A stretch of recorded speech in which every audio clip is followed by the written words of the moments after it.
হচ্ছে analysis part, এবং এরপর অবশ্যই স্যার কিছু এমসিকিউ কোশ্চেন ডিসকাস করবেন। অবশ্যই প্রিভিয়াস ইয়ারে কেমন টাইপের কি কোশ্চেন এসেছে জানি, যেটা থেকে আমরা বুঝতে পারি আমাদের ট্রেন্ড কি হতে পারে, কি হতে চলেছে, আমাদের কেমন টাইপের প্রিপারেশন হওয়া উচিত, সবকিছু। আমি একটু সময় নিচ্ছি না, 6টা 2 হয়ে গেছে। শুধু একটা কথা মনে করিয়ে দিই, অন রেকর্ড লাইভ চলছে, যে আজকে থেকে রেকর্ডিং ক্লাস বা পিডিএফ নোটস কিন্তু গ্রুপে যাবে না। এই কথাটা মাথায় রেখে দিও, আজ থেকে রেকর্ডিং ক্লাস পিডিএফ নোটস গ্রুপে যাবে না, সিক্রেট কোডের মাধ্যমে কিন্তু শেয়ার করা হবে। সিক্রেট কোড কি, ক্লাসের পর তুমি বুঝতে পারবে। এমন কিছুই না, ধরে নাও একটা কিছু একটা কোড, যে আই এম দা বেস্ট, ধরে এটা একটা কোড, তাহলে এটা তোমাকে বলবো যে এটা পাঠাতে, তার জন্য একটা নাম্বার দেওয়া থাকে, যে নাম্বারটা তোমার গ্রুপে নেই, তুমি যে গ্রুপে আছো সেই গ্রুপে নেই, একটা নতুন নাম্বার দেওয়া হবে, সেই হোয়াটসঅ্যাপ নাম্বারে তোমাকে কোডটা পাঠাতে হবে। আমি এখন যেটা বললাম এটা অ্যাকচুয়ালি কিন্তু কোড নয়, আমি শুধুমাত্র বোঝানোর জন্য এটা বললাম, এটা কিন্তু কোনো কোড নয়। তো সেইভাবে রেডি থেকো, প্রস্তুত থেকো, ক্লাস যেখানে শেষ হবে আমি সেখান থেকে জয়েন করবো। আমি অলওয়েজ ব্যাকগ্রাউন্ডে আছি, একটু মন দিয়ে শোনো। তোমার দিক থেকে মাইক্রোফোন বন্ধ থাকছে, কিন্তু তোমাদের মেসেজ করার অপশন বা ইন কল মেসেজ অপশন খোলা থাকছে। তো তোমরা যে কোনো প্রয়োজনে অবশ্যই মেসেজ করো, কিন্তু আমি বলবো অপ্রয়োজনে মেসেজ করার দরকার নেই, সেক্ষেত্রে যারা ডিজার্ভিং ক্যান্ডিডেট তাদের জন্য অসুবিধা হবে। তাই বারবার রিকোয়েস্ট রইলো যে প্রয়োজনে তুমি মেসেজ করো, অপ্রয়োজনে মেসেজ করার দরকার নেই। আমি গতকালই জানিয়েছি এই কয়েকদিনে আমাদের এই দিক থেকে, মানে আমাদের দিক থেকে মাইক্রোফোন বন্ধ থাকবে, কিন্তু এর পরবর্তীতে মাইক্রোফোন খোলা থাকবে, টু ওয়ে কমিউনিকেশন সুবিধা থাকবে, সরাসরি লাইভ ক্লাসে তুমি স্যারকে কোশ্চেন করতে পারবে। একটু প্লিজ স্যারকে কোঅপারেট করো। গুড ইভিনিং স্যার, ওয়েলকাম ক্লাসে। হ্যাঁ, good evening sir. Thank you sir. একটু প্লিজ স্যারকে মন দিয়ে শোনো, রেকর্ডিং ক্লাস পিডিএফ নোটস আমি ক্লাসের পরই বলছি, যেখানে ক্লাস শেষ করবেন স্যার আমি সেখান থেকে শুরু করবো। Thank you sir, thank you. Okay sir, good evening সবাইকে। সবাই আমার কথা শুনতে পাচ্ছ কিনা একটু মেক শিওর করবে।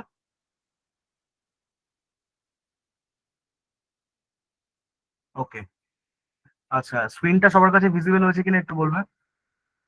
ওকে ওকে ওকে, ঠিক আছে। সবার কাছে যদি স্ক্রিনটা ভিজিবল হয় একবার থাম ইমপ্রেশন দেবে।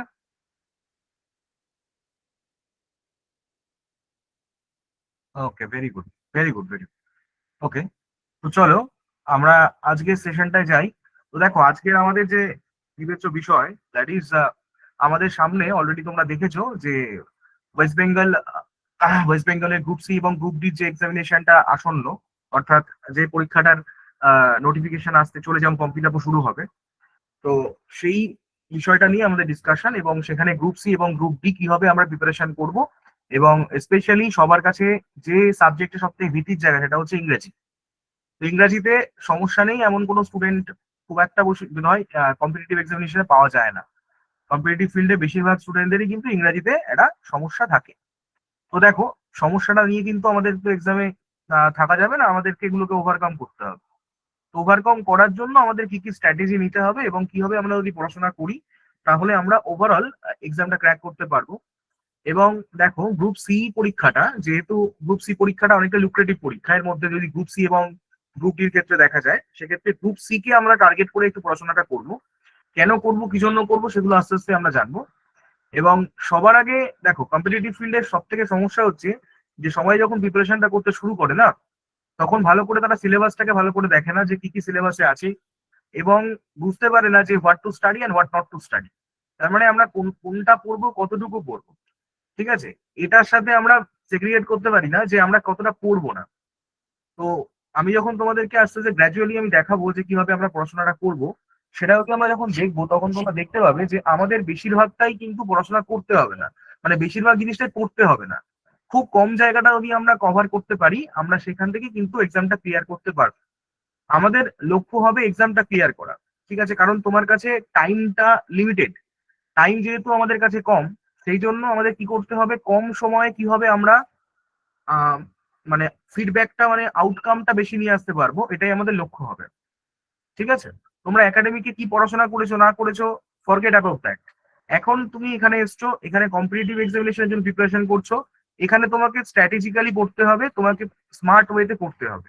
স্মার্ট ওয়ে কি? স্মার্ট ওয়েটা এমন কিছুই ব্যাপার নয়, সেটা হচ্ছে কি আমাদের সিলেবাসটাকে ভালো করে নখদর্পণে রাখা, এবং তার সাথে হচ্ছে কোন কোন জায়গা থেকে এক্সামিনার প্রশ্নগুলো করে থাকে।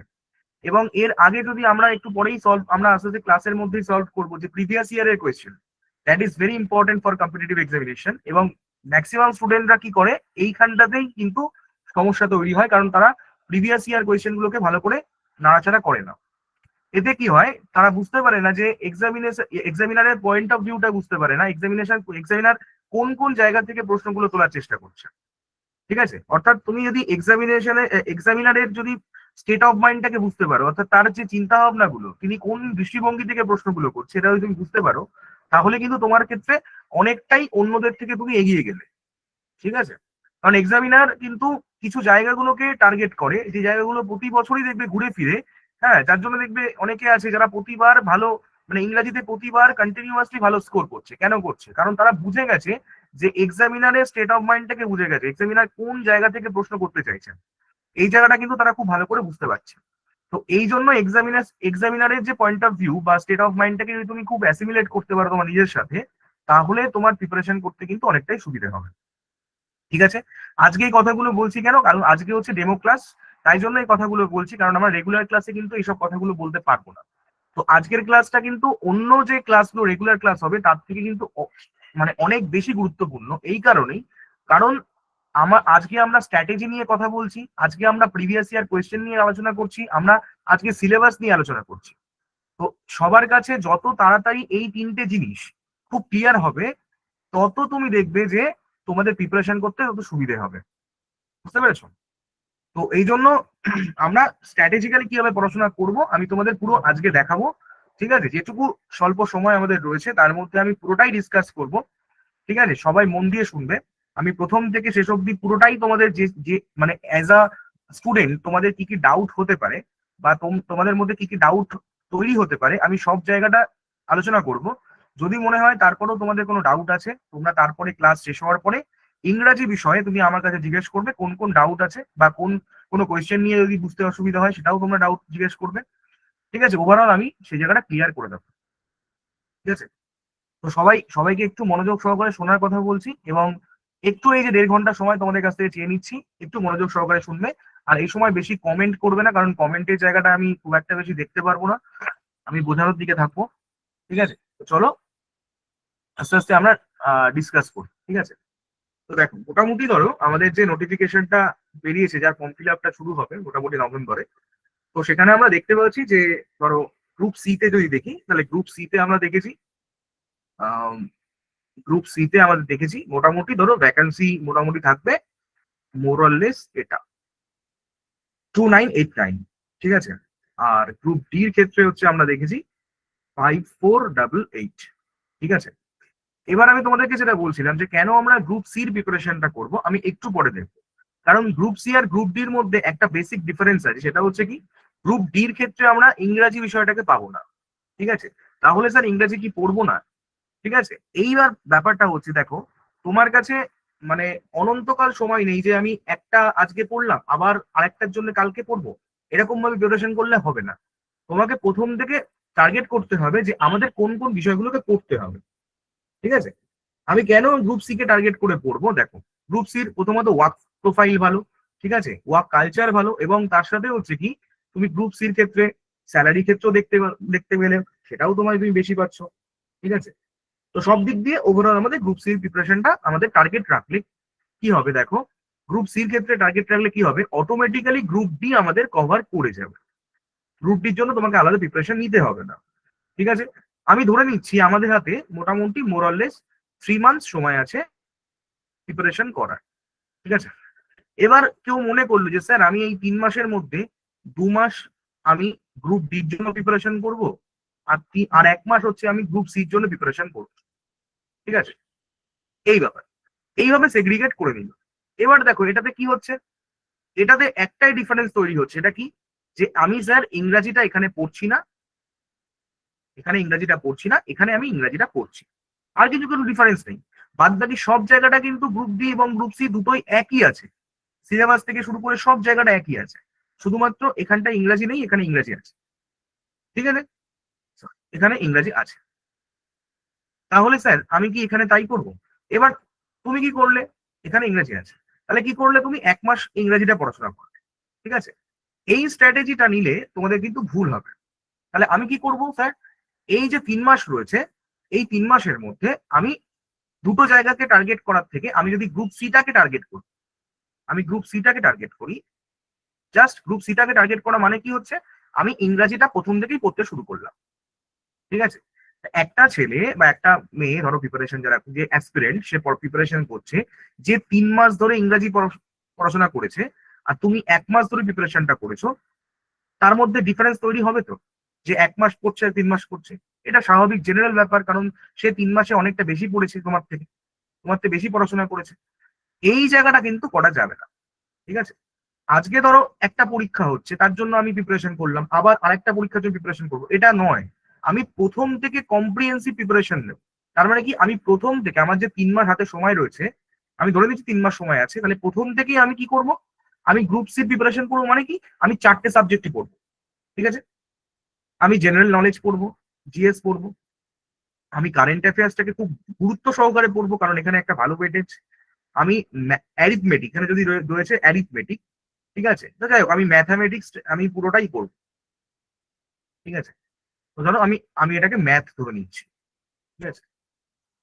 যাই হোক, সিলেবাসটা আরো ভালো করে দিই, তারপর আরো বোঝা যাবে, ঠিক আছে? ম্যাথ করবো, তার সাথে ইংরেজি, আমি এই 4টে সাবজেক্টটাকেই আমি 3 মাস ধরে পড়াশোনা করবো, ঠিক আছে? তাহলে এই যে অ্যাসপিরেন্টটা 3 মাস ধরে 4টে সাবজেক্ট নিয়ে নাড়াচাড়া করছে, তার প্রিপারেশনটা কিন্তু আপ টু দা মার্ক থাকবে, যে 1 মাস ইংরাজি প্রিপারেশন করেছে, ঠিক আছে? আমি বলতে চাইছি তোমরা এটা করবে না, তোমরা প্রথম থেকেই 4টে সাবজেক্ট নিয়ে নাড়াচাড়া করো। প্রিপারেশনটা 4টে সাবজেক্ট নিয়েই হোক, এবং 3 মাসের প্রিপারেশনটা আমি কম্প্রিহেন্সিভ প্রিপারেশনটা করছি। এই 4টে সাবজেক্ট নিয়ে নাড়াচাড়া করলে কি হবে, 4টে সাবজেক্ট যদি তুমি ভালো করে আত্মস্থ করতে পারো, তাহলে তুমি অন্যান্য যে পরীক্ষাগুলো আরো তোমরা অ্যাপিয়ার করবে, সেগুলোও কিন্তু তোমাদের অটোমেটিক্যালি তৈরি হয়ে যাবে, ঠিক আছে? মানে এরকম যেন না হয় যে আজকে আমি এইটার জন্য প্রিপারেশন করছি, কালকে ওর জন্য, এরকম না, প্রথম থেকে আমি পুরোটা করবো, ঠিক আছে? এই স্ট্র্যাটেজিটা আমাদের প্রথম থেকে থাকা উচিত, ঠিক আছে?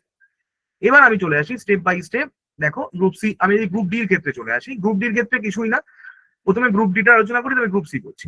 What is the difference? এখানে রয়েছে টোটাল 50 রয়েছে, আমাদের 50 নম্বরের পরীক্ষা হবে, যার মধ্যে 45 নম্বর থাকবে হচ্ছে রিটেন পরীক্ষা, আর 5 নম্বর হচ্ছে আমাদের ইন্টারভিউ থাকবে, ঠিক আছে? তাহলে এই যে 45 মার্কসের আমরা প্রিপারেশন করছি, তার মানে এখানটায় এই 45 মার্কসের প্রিপারেশন করতে হবে। আর 5 নম্বরও কিন্তু ইন্টারভিউ, এটাও তোমাকে প্রথম থেকে প্রিপারেশনটা করে রাখতে হবে। এবার দেখো আর কি কি রয়েছে এখানে। এই যে 15 নম্বরের যে আমরা আলোচনা করলাম, 45 মার্কসের, 45 মার্কস, এখানে আমাদের কি কি রয়েছে আমরা দেখে নিচ্ছি। দেখো, প্রথমে রয়েছে জেনারেল নলেজ, ঠিক আছে? তার মানে এটাকে ধরো জেনারেল নলেজ বলবো বা জেনারেল অ্যাওয়ারনেস তুমি বলো, সেটা করতে হবে, ঠিক আছে? এবার সেটা কি ওরা বলবে, সেটা তার উপর ডিপেন্ড করছে। তার মানে এখানটায় আমাদের স্ট্যাটিক জিকেও করতে হচ্ছে, প্লাস সাবজেক্টিভ জিকেও করতে হচ্ছে। যদি এরা বলে আর কি জেনারেল নলেজ বাদ দিয়ে জেনারেল অ্যাওয়ারনেস বলে, তাহলে এই জায়গাটা করতে হচ্ছে। এখানে আমাদের 15 নম্বর থাকছে, ঠিক আছে? আচ্ছা, প্রতিটা কোয়েশ্চেনের জন্য কিন্তু 1 নম্বর করে থাকবে, 15 নম্বর। আচ্ছা, কারেন্ট অ্যাফেয়ার্স এর জন্য আমাদের একই রকম ভাবে 15 নম্বর কিন্তু 1, তার মানে কারেন্ট অ্যাফেয়ার্স এর একটা ভালো ওয়েটেজ রয়েছে। তাহলে প্রথম থেকে আমাদের কারেন্ট অ্যাফেয়ার্সটা ভালো করে পড়তে হবে, ঠিক আছে? আচ্ছা, তাহলে এখানেও 15 নম্বর রয়েছে। আচ্ছা, এখানে অ্যারিথমেটিক রয়েছে, এবার যদি ওখানে অ্যারিথমেটিক বা ম্যাথ যদি বলে, অন্যান্য অ্যাডভান্স লেভেলেও থাকে, সেটাও আমাদের করে নিতে হবে।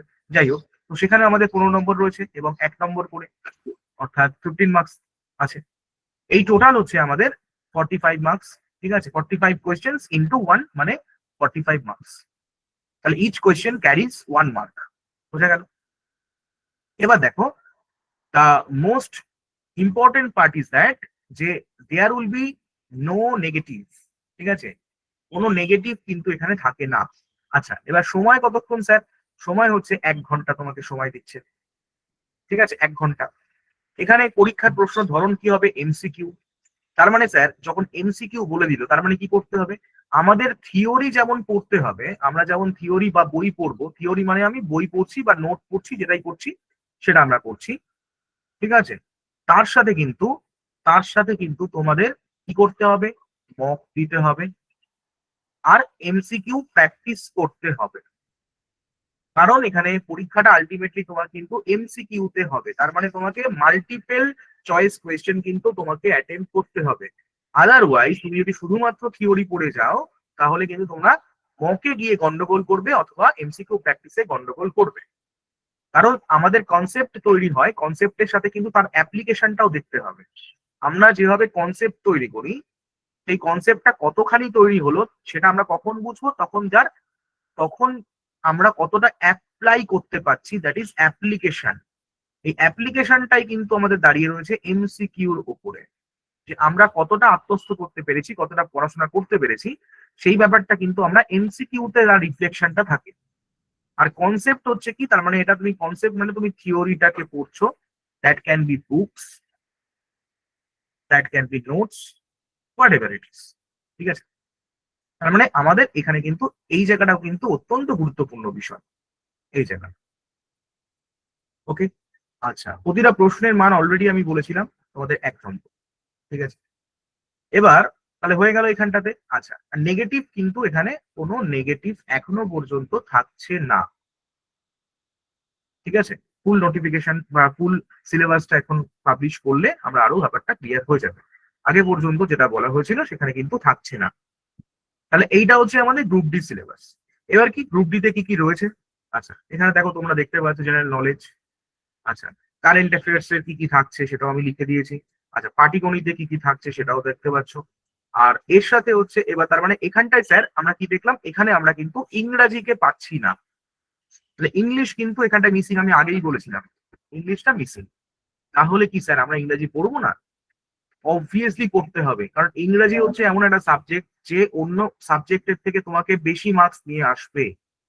এবার যদি আমরা চলে যাই ক্লার্কের ক্ষেত্রে, যেটা আমি তোমাদের গ্রুপ সির কথা বারবার করে বলছি, এই ক্লার্কের ক্ষেত্রে দেখতে পাবো যে এইখানে আরেকটা জিনিস শুধু অ্যাডেড হচ্ছে, আর কিছুই নয়। ঠিক আছে, যেখানে হচ্ছে আমাদের কি কি অ্যাড হচ্ছে আমরা দেখব। ঠিক আছে, এখানে টোটাল মার্কসটা হবে হচ্ছে 100 মার্কসের। রিটেন টেস্ট কত হচ্ছে দেখো, 60 মার্কস। তার মানে গ্রুপ ডি তে আমার ছিল 45 মার্কস, এখানে 15 মার্কস অ্যাডেড হলো। তার মানে এই 15 মার্কস কে নিয়ে নিল? এই 15 মার্কস কিন্তু ইংরাজি নিয়ে নিল। ঠিক আছে, এ ভালো করে বোঝো। আর একাডেমিক কোয়ালিফিকেশনের উপরে 10 নম্বর থাকবে। টাইপিং টেস্ট বা কম্পিউটার টেস্ট এটাও কিন্তু তোমাদের প্রথম থেকে প্র্যাকটিস করতে হবে, এর জন্য 25 নম্বর থাকবে। আর ইন্টারভিউ বা পার্সোনালিটি টেস্ট একই রকম ভাবে 5 নম্বর থাকবে। তার মানে প্রথম থেকে আমার প্রিপারেশন হবে কি, গ্রুপ সি কে টার্গেট করে আমরা প্রিপারেশনটা করব, এবং তার জন্য যতগুলো পার্ট আছে সেটা আমাদের কি কি করতে হবে, রিটেন যেমন ভাবে প্রিপারেশন করব, রিটেন টেস্ট যেমন প্রিপারেশন করব, তেমন কিন্তু আমরা টাইপিংটাও প্রথম থেকে প্র্যাকটিস করব। ঠিক আছে, কারণ আমি প্রথমেই বলেছি আমার হাতে 3 মাস সময়, তার মধ্যে আমার কম্প্রিহেন্সিভ প্রিপারেশন করতে হবে। মানে কি, আমি শুধুমাত্র ওই যে রিটেন টেস্ট পাস করলাম কিন্তু আমি একাডেমি আমার টাইপিং পাস করলাম না, এটা কিন্তু নয়। প্রথম থেকে আমাকে কম্প্রিহেন্সিভ প্রিপারেশন করতে হবে। ঠিক আছে, আমাকে সেরকম ভাবেই টাইমটা ডিস্ট্রিবিউট করতে হবে সবার কিছু।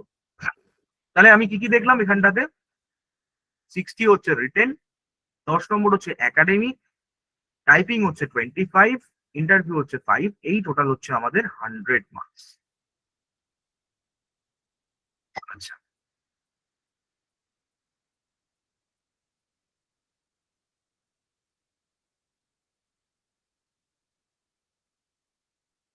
আচ্ছা, এবার তাহলে এখানটা দেখো এবার, তার মানে এখানটা আমাদের এবার আমি দেখি অল্প অল্প করে কি কি আছে।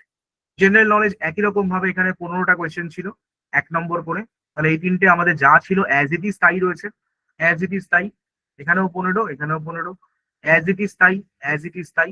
শুধুমাত্র ইংরাজি এখানে অ্যাডেড হচ্ছে, যেটা হচ্ছে আমাদের আলাদা করে 15 নম্বর অ্যাড হচ্ছে। যদি এখানে কেউ প্রথম থেকে একটু প্রিপারেশন নিতে পারে ভালো করে ইংরেজিতে, তাহলে কিন্তু সে অনায়াসে ভালো মার্কস এখান থেকে অ্যাচিভ করে নিয়ে যেতে পারবে। ঠিক আছে, অবভিয়াসলি ইংরেজি ক্লাস হবে, ইংরেজি ক্লাস দেখো, আস্তে আস্তে একটু ওয়েট করো, পরপর স্টেপ বাই স্টেপ আমি সবটাই বলবো। ঠিক আছে, সিলেবাস এবং তার সাথে ইংরাজি সবটাই বলবো। কারণ দেখো এখানে আমি, এখানে যারা নতুন আছে, যারা তো একদমই জানে না, তাদের তাদের সম্বন্ধে ব্যাপারটা বলতে হবে, তারপরে আস্তে আস্তে আমি সব জায়গায় ডিসকাস করবো। ঠিক আছে, এবার ইংরাজি এখানে 15 নম্বর হয়ে গেল। তাহলে আমার এখানে একই রকম ভাবে 60 মিনিট থাকছে, এবং এমসিকিউ এখানে একই রকম ভাবে এমসিকিউ। ঠিক আছে, 1 নম্বর। এবার আমি যদি একটু সিলেবাসের দিকে চলে যাই, আমি এখানে ইংরেজিতে যাচ্ছি।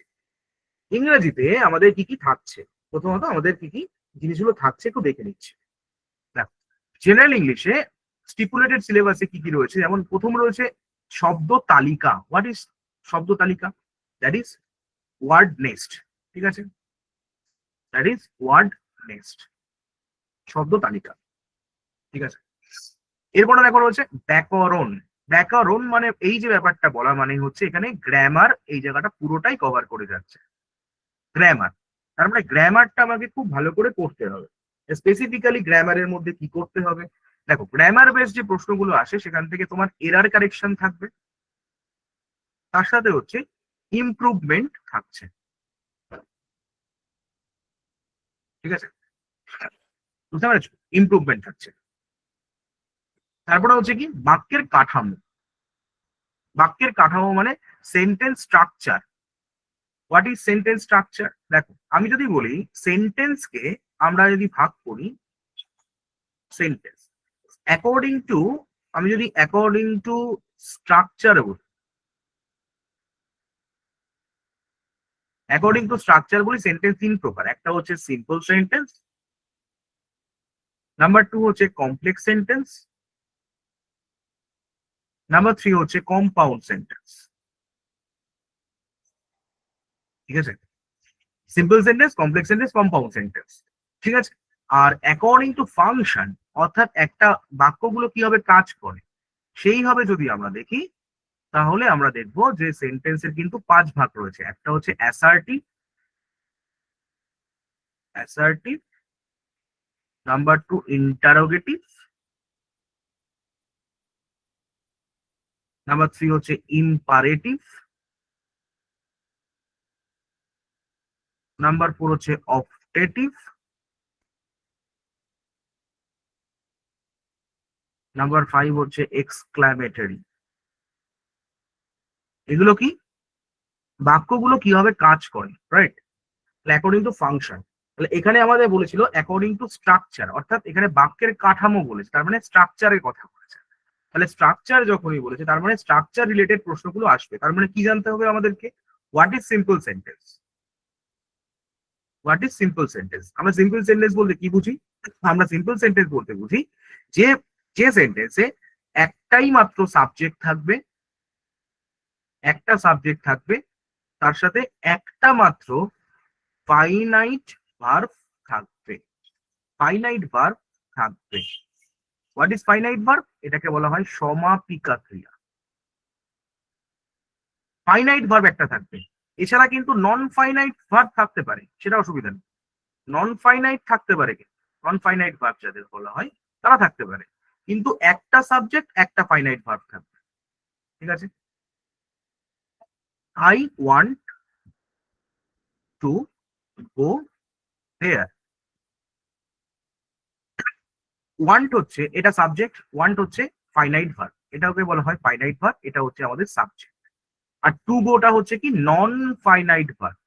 ঠিক আছে, মানে এটা একটা ইনফিনিটিভের মধ্যে পড়ে, তাই জন্য এটা নন ফাইনাইট ভার্ব হয়ে যায়। তাহলে এটাকে আমরা সিম্পল সেন্টেন্স বলবো, কারণ এই সেন্টেন্সে একটা সাবজেক্ট আছে, একটা ফাইনাইট ভার্ব আছে। ঠিক আছে, নাম্বার টু হচ্ছে কমপ্লেক্স সেন্টেন্স, জটিল বাক্য, রাইট?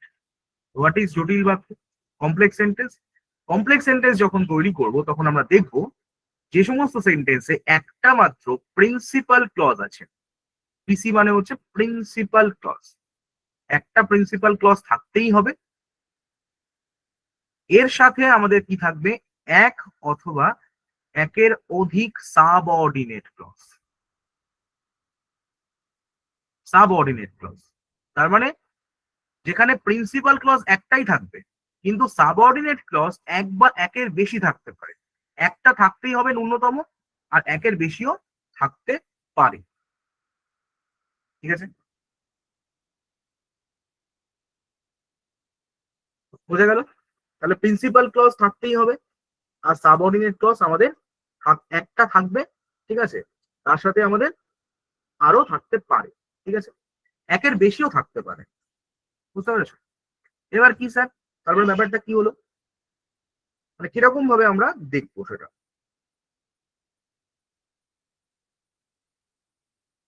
ধরো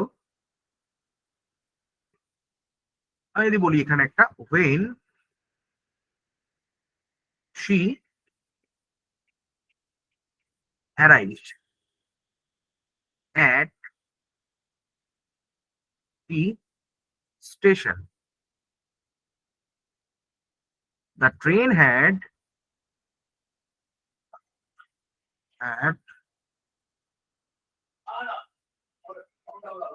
left. ব্যাপারটা হচ্ছে দেখো, the train had already left. প্রথমত কি করে বুঝবো ডিপেন্ডেন্ট বা ডিপেন্ডেন্ট ক্লজ কোনটা? ডিপেন্ডেন্ট ক্লজ, কারণ এখানে একটা হোয়েন আছে, তাহলে হোয়েনটা যার সাথে রয়েছে সেটা হচ্ছে আমাদের সাবঅর্ডিনেট ক্লজ বা ডিপেন্ডেন্ট ক্লজ। এই যে হোয়েন থেকে শুরু করে স্টেশন অবধি যেটা রয়েছে এটাকে আমরা বলবো সাবঅর্ডিনেট ক্লজ। আর এই যে the train had already left এটা হচ্ছে আমাদের প্রিন্সিপাল ক্লজ।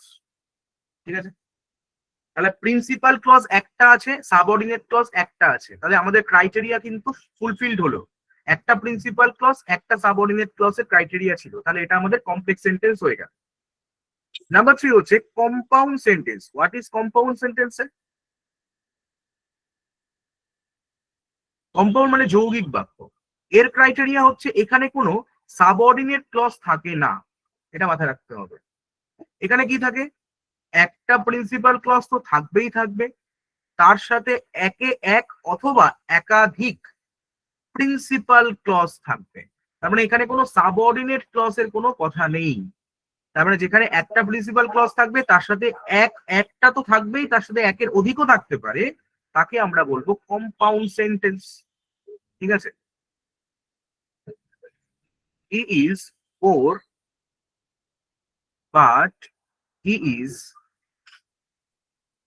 ল্যাভিশ। সে গরিব হতে পারে কিন্তু সে কিন্তু প্রচুর ব্যয় করে।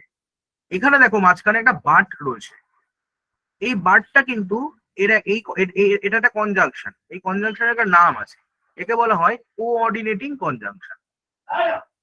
ঠিক আছে, কোঅর্ডিনেটিং কনজাংশন বলা হয়। ঠিক আছে, তাহলে এর এই দিকেও প্রিন্সিপাল ক্লজ, এটাকেও প্রিন্সিপাল ক্লজ, দেখো এটাও প্রিন্সিপাল ক্লজ। এবার এই যে হি ইজ ল্যাভিশ এটাও হচ্ছে প্রিন্সিপাল ক্লজ। দুদিকে প্রিন্সিপাল ক্লজ বসে আছে, তার মানে আমাদের ক্রাইটেরিয়া ম্যাচ করছে। একটা প্রিন্সিপাল ক্লজ এক বা একাধিক প্রিন্সিপাল ক্লজ থাকলে সেটাকে আমরা কম্পাউন্ড সেন্টেন্স বলবো।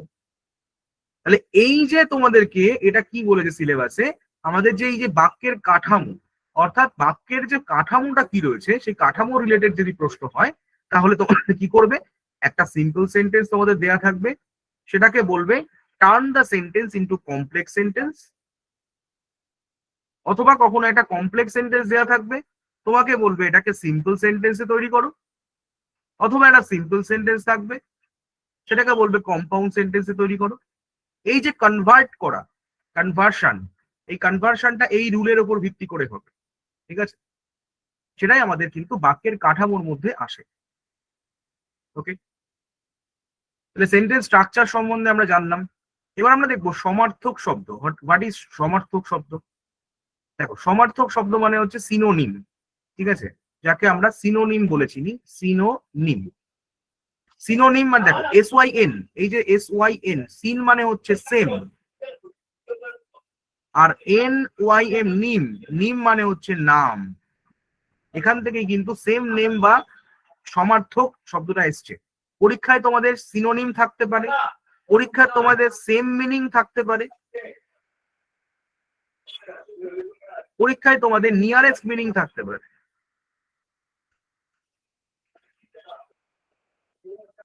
অথবা তোমাদের ক্লোজ মিনিং থাকতে পারে। এরকম ভাবে বিভিন্ন রকম ভাবে এক্সামিনার কিন্তু প্রশ্নগুলোকে থ্রো করতে পারে। Same meaning, nearest meaning, close meaning. ঠিক আছে, দ্যাট ইজ সিনোনিম মানে সমার্থক শব্দ। ঠিক আছে, আচ্ছা এরপরে কি আছে? বিপরীত শব্দ, দ্যাট ইজ অ্যান্টোনিম। তাহলে ওটা সিনোনিম, এটা হচ্ছে অ্যান্টোনিম। ঠিক আছে, অ্যান্টো মানে হচ্ছে বিপরীত। ঠিক আছে, অ্যান্টি বা অপোজিট। তাহলে অ্যান্টোনিম টপিকটা তোমাকে পরীক্ষায় নাও দিতে পারে। অ্যান্টোনিম, তাহলে নিম মানে হচ্ছে নাম, অ্যান্টো মানে হচ্ছে অপোজিট, তাহলে এখান থেকে কি আসতে পারে? অপোজিট আসতে পারে, অপোজিট ওয়ার্ড, একদম এরকম ভাবে বলতে পারে। ঠিক আছে, close, choose the opposite word, এরকম ভাবে থাকবে টপিকটা।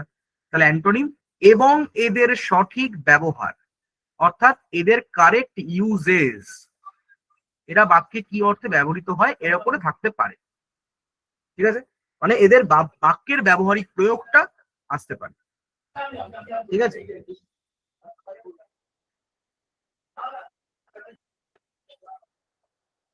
বুঝতে পেরেছো? মানে সিনো অ্যান্টোর যে বাক্যে ব্যবহার সেই ব্যাপারটা কিন্তু আসতে পারে। ঠিক আছে, ধরো তোমাদেরকে দিল যে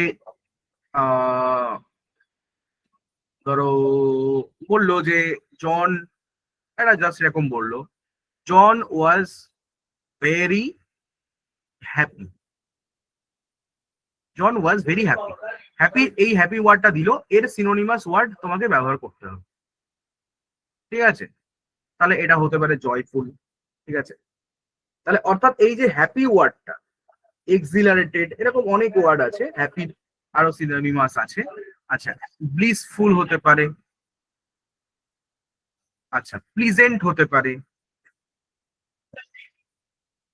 প্লিজেন্ট হতে পারে, কি হবে এটা, আচ্ছা পিসফুল হতে পারে। ঠিক আছে, প্লিজড হতে পারে, এটা অনেক কিছু রয়েছে, প্লিজড হতে পারে, স্যাটিসফাইড হতে পারে, হ্যাঁ চিয়ারফুল হতে পারে, এরকম বিভিন্ন ওয়ার্ড রয়েছে।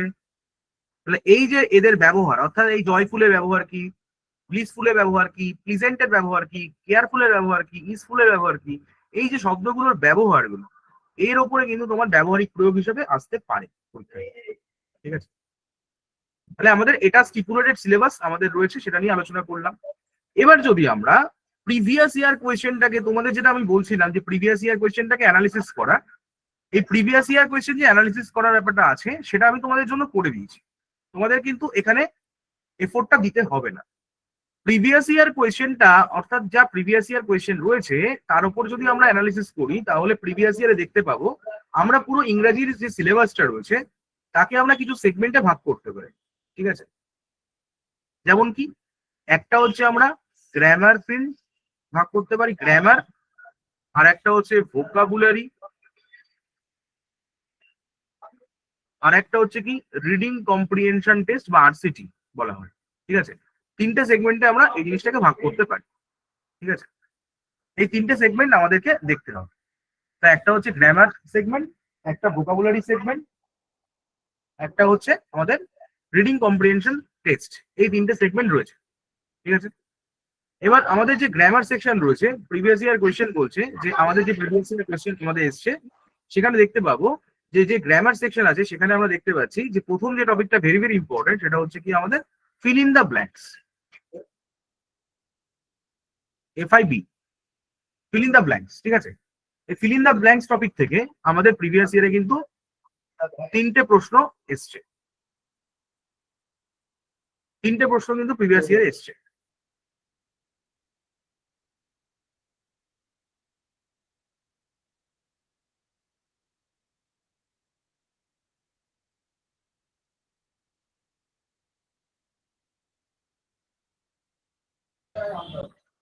ঠিক আছে,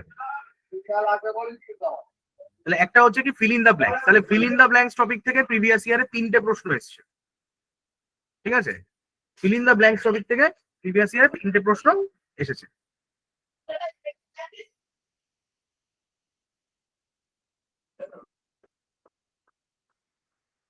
ঠিক আছে,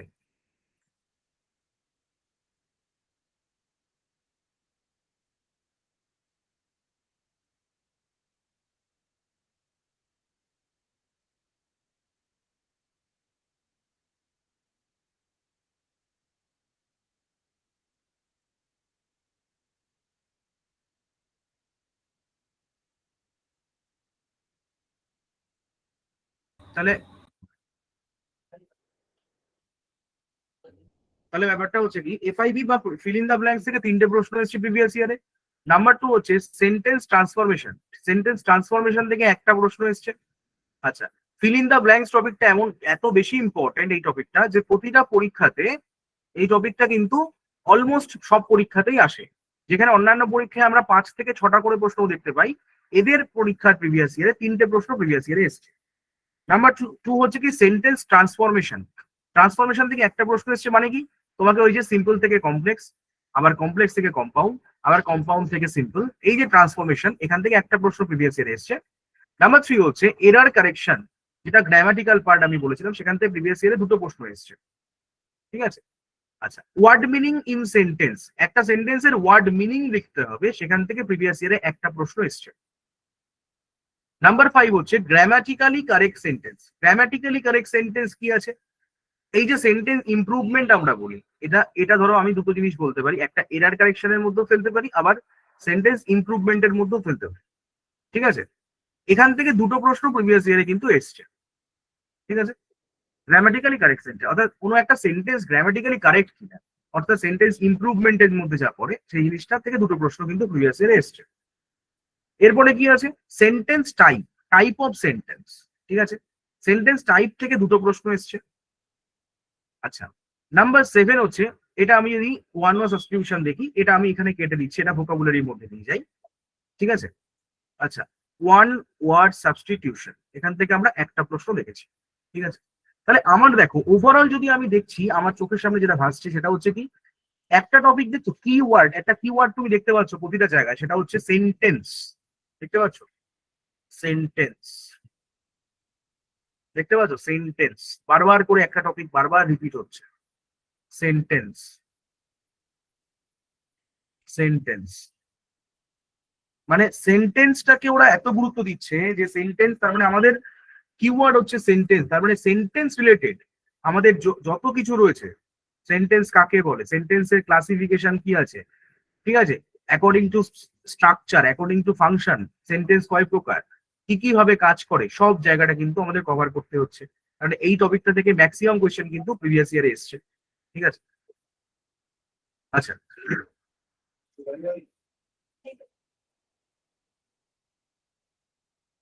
এবার ব্যাপারটা হচ্ছে দেখো, তার মানে ঘুরিয়ে ফিরিয়ে তাহলে আমরা দেখতে পাচ্ছি গ্রামার সেকশনে কি কি করতে হচ্ছে আমাদের ওভারঅল, আমাদের এখানে করতে হচ্ছে এফআইবি মানে ফিল ইন দা ব্ল্যাঙ্কস করতে হচ্ছে। আচ্ছা, সেন্টেন্স ট্রান্সফরমেশন করতে হচ্ছে, এরার কারেকশন করতে হচ্ছে, আচ্ছা ওয়ার্ড মিনিং ইন সেন্টেন্স করতে হচ্ছে, আচ্ছা গ্রামাটিক্যালি কারেক্ট সেন্টেন্স করতে হচ্ছে, সেন্টেন্স টাইপ করতে হচ্ছে। এইগুলো আমার এখানে কিন্তু সেন্টেন্স এখানে করতে হচ্ছে, বা গ্রামার সেকশনে কিন্তু এইগুলোই করতে হচ্ছে। ঠিক আছে, এবার ভোকাবুলারি সেকশনে কি কি আছে দেখে নিচ্ছি প্রিভিয়াস ইয়ারে। ভোকাবুলারি সেকশনে প্রিভিয়াস ইয়ারে দেখতে পাচ্ছি সিনোনিম টপিকটা থেকে একটা প্রশ্ন এসছে, ফ্রেজাল ভার্ব থেকে একটা প্রশ্ন এসছে, অ্যান্টোনিম থেকে একটা প্রশ্ন এসছে, ওয়ান ওয়ার্ড সাবস্টিটিউশন থেকে একটা প্রশ্ন এসছে। তার মানে আমাদের ভোকাবুলারি সেকশনে কি কি করতে হচ্ছে, সিনোনিম করতে হচ্ছে, অ্যান্টোনিম করতে হচ্ছে, ঠিক আছে, ফ্রেজাল ভার্ব টপিকটা করতে হচ্ছে, আর ওয়ান ওয়ার্ড সাবস্টিটিউশন টপিকটা করতে হচ্ছে। এই চারটে টপিক থেকে করলেই হয়ে যাচ্ছে। ঠিক আছে, আচ্ছা আরসিটি যে টপিকটা রয়েছে, এই রিডিং কম্প্রিহেনশন টেস্ট, এই টপিকটা আমাদের স্টেট লেভেলে কোনো পরীক্ষাতেই আসে না। ঠিক আছে, মানে এখানে যে আনসিন প্যাসেজ থাকে না, তার উপরে প্রশ্ন করা হয়, এবং ওই ক্লোজ টেস্ট বলে একটা জিনিস রয়েছে, সেইগুলো এখানে আমাদের পরীক্ষায় আসে না, এই সেগমেন্টটা আমাদের নেই। তার মানে আমাদের দুটো সেগমেন্ট আছে, একটা গ্রামার এবং ভোকাবুলারি।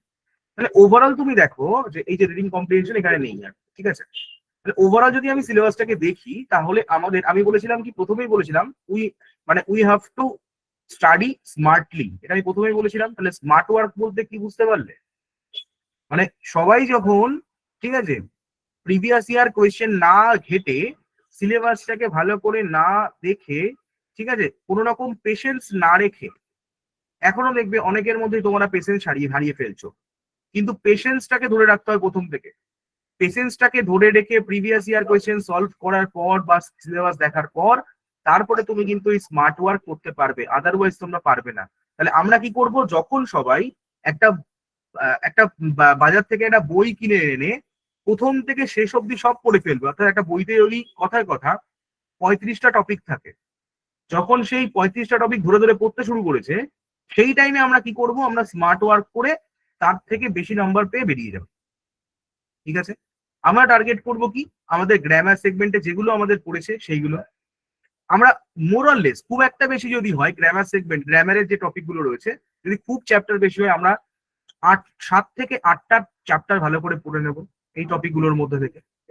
আচ্ছা, ভোকাবুলারিতে যদি হয় খুব বেশি হলে আমাদের এখানে রয়েছে তিনটে, ধরো আমাদের পরীক্ষায় 4টে করে আসছে, এর সাথে আরো আমি 3টে যোগ করে দেবো। আমি খুব বেশি হলে এখানে 6 থেকে 7টা টপিক আমি করে দেবো। এই টোটালে যদি আমি খুব বেশি হলে 14 থেকে 15টা টপিক করে ফেলতে পারি, ঠিক আছে? তাহলে এই যে 35টা টপিকের পিছনে যারা সময় দিচ্ছিল, ঠিক আছে, তার থেকে যদি আমি 14 থেকে 15টা টপিক করে ফেলতে পারি, আমি কিন্তু তাদের থেকে 15 আউট অফ 15 আমি কিন্তু 12+4 বা 13+4 করতে পারবো। Whereas যারা এই প্রথম থেকে শেষ অব্দি পড়ছে without consulting previous year question syllabus, তারা কিন্তু নাম্বারের ক্ষেত্রে সেই কিন্তু অ্যাভারেজ মার্কস পাবে। কেন? কারণ তারা প্রিভিয়াস ইয়ার কোয়েশ্চেন দেখেনি, এক্সামিনারের স্টেট অফ মাইন্ডটাকেই বুঝতে পারে। বোঝা গেল ব্যাপারটা? তারা শুধুমাত্র পড়ে গেছে, তারা এমসিকিউ সলভ করেনি, তারা মক টেস্ট দেয়নি, কিছু করে। That is the difference in between মানে serious student and non serious student, ঠিক আছে?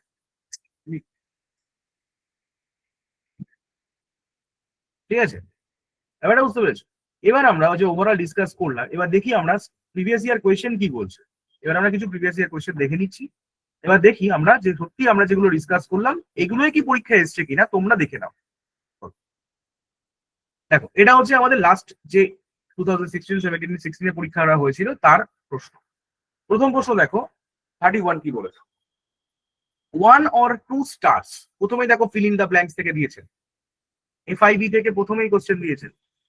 1 or 2 stars were still dash in the sky। দেখো, যদি এটা অন্যরকম ভাবেও আসতো প্রশ্নটা, গ্রামাটিক্যালি যদি গ্রামারের দিক দিয়ে আসতো, তাহলে কি হতো এটা আমরা দেখে নেব।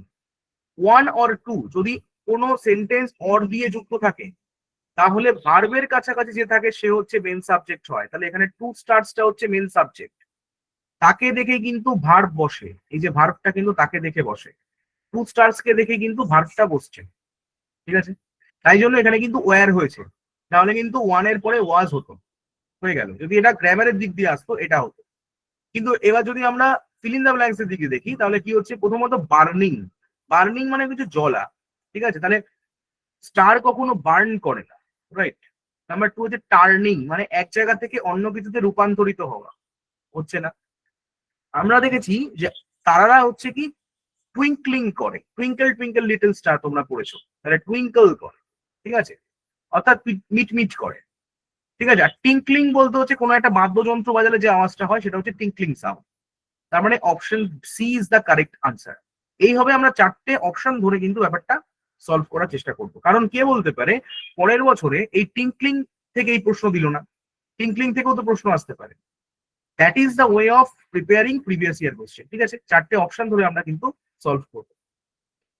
32 কি বলেছে দেখো, the boys who wanted to play football were disappointed when it rained. The above sentence is, তার মানে এটা কিসের মধ্যে পড়ছে? Sentence type. সেন্টেন্স টাইপ হলো, দেখো তাহলে above সেন্টেন্স প্রথমত কি, the boys who wanted to play, তাহলে এখানে হু রয়েছে, তাহলে হুটা দেখেই চিনে ফেলা উচিত যে এটা একটা সাবঅর্ডিনেটিং কনজাংশন। এবং এই সাবঅর্ডিনেটিং কনজাংশন কি ধরনের বাক্য তৈরি করে, বা এখানে হোয়েনও রয়েছে, তাহলে হোয়েনটা অলরেডি আমরা দেখেছিলাম, এটা হচ্ছে একটা কমপ্লেক্স সেন্টেন্স। তার মানে এখানে সাবঅর্ডিনেট ক্লজই রয়েছে, একটা প্রিন্সিপাল ক্লজ আছে, ঠিক আছে? Principal clause, the boys who wanted to play were disappointed when it rain, মানে এখানে দুটোই, মানে হু এবং হোয়েন দুটোই সাবঅর্ডিনেটিং কনজাংশন, তাই জন্য এখানটা এটা কমপ্লেক্স সেন্টেন্স তৈরি করেছে, ঠিক আছে? তাহলে একটা সিম্পল সেন্টেন্স তো নয়, কারণ সিম্পল সেন্টেন্স হতে গেলে আমরা দেখেছি যে একটা সাবজেক্ট আর ফাইনাইট ভার্ব থাকে। কম্পাউন্ড নয়, কারণ কম্পাউন্ড হলে হচ্ছে দুটোই প্রিন্সিপাল ক্লজই থাকতো। এখানে আমরা দেখতে পাচ্ছি একটা প্রিন্সিপাল ক্লজ থাকছে আর এক অথবা একাধিক সাবঅর্ডিনেট ক্লজ থাকছে, ঠিক আছে? আশা করি সবার কাছে ক্লিয়ার হয়েছে। আচ্ছা, মিক্স সেন্টেন্স কি? মিক্স সেন্টেন্স মানে এই যে সেন্টেন্স গুলো আমরা সবকিছু করলাম এগুলো সবার মিক্সচার, এটা তো নয়, ঠিক আছে? Option A is the correct answer. Number 33, I will try to be on time but do not worry when I am late। বলছে আমি চেষ্টা করব, আমি এবার এটা কি, এটাকে বলা হয় এরর কারেকশন। দেখো, which part in the above sentence has an error, তার মানে হচ্ছে এরর কারেকশন। এটার জন্য কিন্তু আমরা গ্রামারটাই খুঁটিয়ে পড়বো, গ্রামার পার্টটা তোমাকে এখানে খুঁটিয়ে পড়তে হবে। গ্রামার মানে পার্টস অফ স্পিচ থেকে শুরু করে, হ্যাঁ, কন্ডিশনাল সেন্টেন্স থেকে শুরু করে সবটা পড়তে হবে এই জায়গাটা। ঠিক আছে, আমরা ক্লাসের মধ্যে স্টেপ বাই স্টেপ এগুলো সব কমপ্লিট করবো। দেখো, আই উইল ট্রাই, তার মানে আমি চেষ্টা করব, to be, I will try to be on time. আচ্ছা, এখানে বুঝতে হবে তিনটে ডিফারেন্স, একটু বুঝে নিই আমরা। দেখো, what is the difference in between on time, in time আর ইন গুড টাইম। ঠিক আছে, দেখো, অন টাইম যখন কেউ বলবে, অন টাইম মানে হচ্ছে এক্সাক্ট টাইম, মানে এক্সাক্ট টাইমটাকে আমরা অন টাইম বলি। মানে ধরো তোমাকে বলা হয়েছে তুমি 7টাতে ক্লাসটা শুরু করবে, তোমাকে 7টা থেকেই ক্লাসটা শুরু করতে হবে, এটা হচ্ছে অন টাইম। ইন টাইমের ব্যাপারটা কি আছে, তুমি 7টায় তোমাকে বলা হয়েছে তুমি 6:55 মধ্যে চলে আসবে, ক্লাসটা শুরু করবে, অথবা 6:57 মধ্যে চলে এসে ক্লাস শুরু করবে, এটা যেন কোনোভাবেই 7টার বেশি না হয়ে থাকে। ইন টাইম মানে সময়ের মধ্যে বোঝায়। আর একটা হচ্ছে ইন গুড টাইম, মানে হচ্ছে কি ইন কমফোর্টেবল মার্জিন, এটাকে বলা হয় in comfortable margin. Comfortable margin মানে একদম কান ঘেঁষে যাওয়া ব্যাপারটা, যে তোমাকে বলা হয়েছে 7টার সময় আসতে, তুমি মোটামুটি 6:59 থেকে, ঠিক আছে, 7:01 মধ্যে আসতে পারো, মানে 7টা বা এরকম 7:01 মধ্যে আসতে পারো, ইন কমফোর্টেবল মার্জিন। কিন্তু অন টাইমের ক্ষেত্রে তোমাকে এক্সাক্ট টাইমে আসতে হবে। তাহলে এটা কি বলছে, আমি চেষ্টা করব টু বি অন টাইম, আমি একদম নির্ধারিত সময় যাওয়ার চেষ্টা করব। এই পার্টেও কোনো ভুল নেই, এই পার্টেও কোনো ভুল নেই, বাট এখানে একটা কন্ট্রাডিকশন নিয়ে আসছে। এই বাটটাকে কি বলা হয় অ্যাকচুয়ালি? বাট, এই যে বাটটা রয়েছে, এটা কি ধরনের কনজাংশন আমাকে একটু জানতে হবে। বাট হচ্ছে আমাদের কোঅর্ডিনেটিং কনজাংশন। আরো স্পেসিফিক্যালি বললে এটাকে বলা হয় অ্যাডভার্সেটিভ কনজাংশন। আমরা এখন কনজাংশন পড়বো, তখন আরো ভালো করে জানবো। অ্যাডভার্সেটিভ এর মধ্যে রয়েছে বাট রয়েছে এবং ইয়েট আছে, বাট এবং ইয়েট আছে। এগুলো হচ্ছে সব অ্যাডভার্সেটিভ কনজাংশন। ঠিক আছে, এরা হচ্ছে সব অ্যাডভার্সেটিভ কনজাংশন। এবার কি, বাট আর ইয়েট, তাহলে এটা কি ধরনের বাক্য তৈরি করেছে আমরা দেখবো। I will try to be on time but do not worry, ঠিক আছে, but when I am late. আবার হোয়েনটা যখন রয়েছে এখানে, আবার এটা একটা কমপ্লেক্স সেন্টেন্স তৈরি করছে। এবার দেখো, তাহলে বাট ডু নট ওয়ারি, তুমি চিন্তা করো না, হোয়েন আই এম লেট, যদি, মানে যখন আমি লেট করব, নাকি যদি আমি লেট করি। যদি আমি লেট করি, তাহলে ইফ আসছে, একটা কন্ডিশন আরোপ করা হচ্ছে, এখানে একটা কন্ডিশন আসছে। ঠিক আছে, তাহলে আমাদের হয়ে গেল কোন পার্টে ভুল, number D is the correct answer, যেখানে আমরা দেখতে পাবো যে আমাদের ইফ করতে হবে। ক্লিয়ার সবার কাছে? আচ্ছা, এবার আমরা পরেরটায় চলে আসি, 34। Or is it some familiar matter of today? In the above lines, the word humble means, এই যে humble means বলেছে, means মানে কি, সিনোনিম। হাম্বল মানে হচ্ছে ক্লোজ মিনিং, মানে নিয়ারেস্ট মিনিং, আবার সেম মিনিং। তাহলে মিন্স, হোয়াট ইজ হাম্বল? হাম্বল ওয়ার্ডটার মানেটা কি একটু দেখে নি।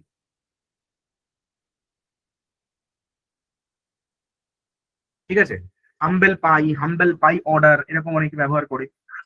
ঠিক আছে, he is very humble person, ঠিক আছে, এরকম ভাবে। হাম্বল মানে হচ্ছে নম্র। ঠিক আছে, আমরা জানি হাম্বল মানে হচ্ছে নম্র। ঠিক আছে, আর কি কি হতে পারে, জেন্টেল, সিনোনিম যদি বলি, প্লায়াবল, আচ্ছা, মিক, মডেস্ট, ধরো ইন সাবমিসিভ।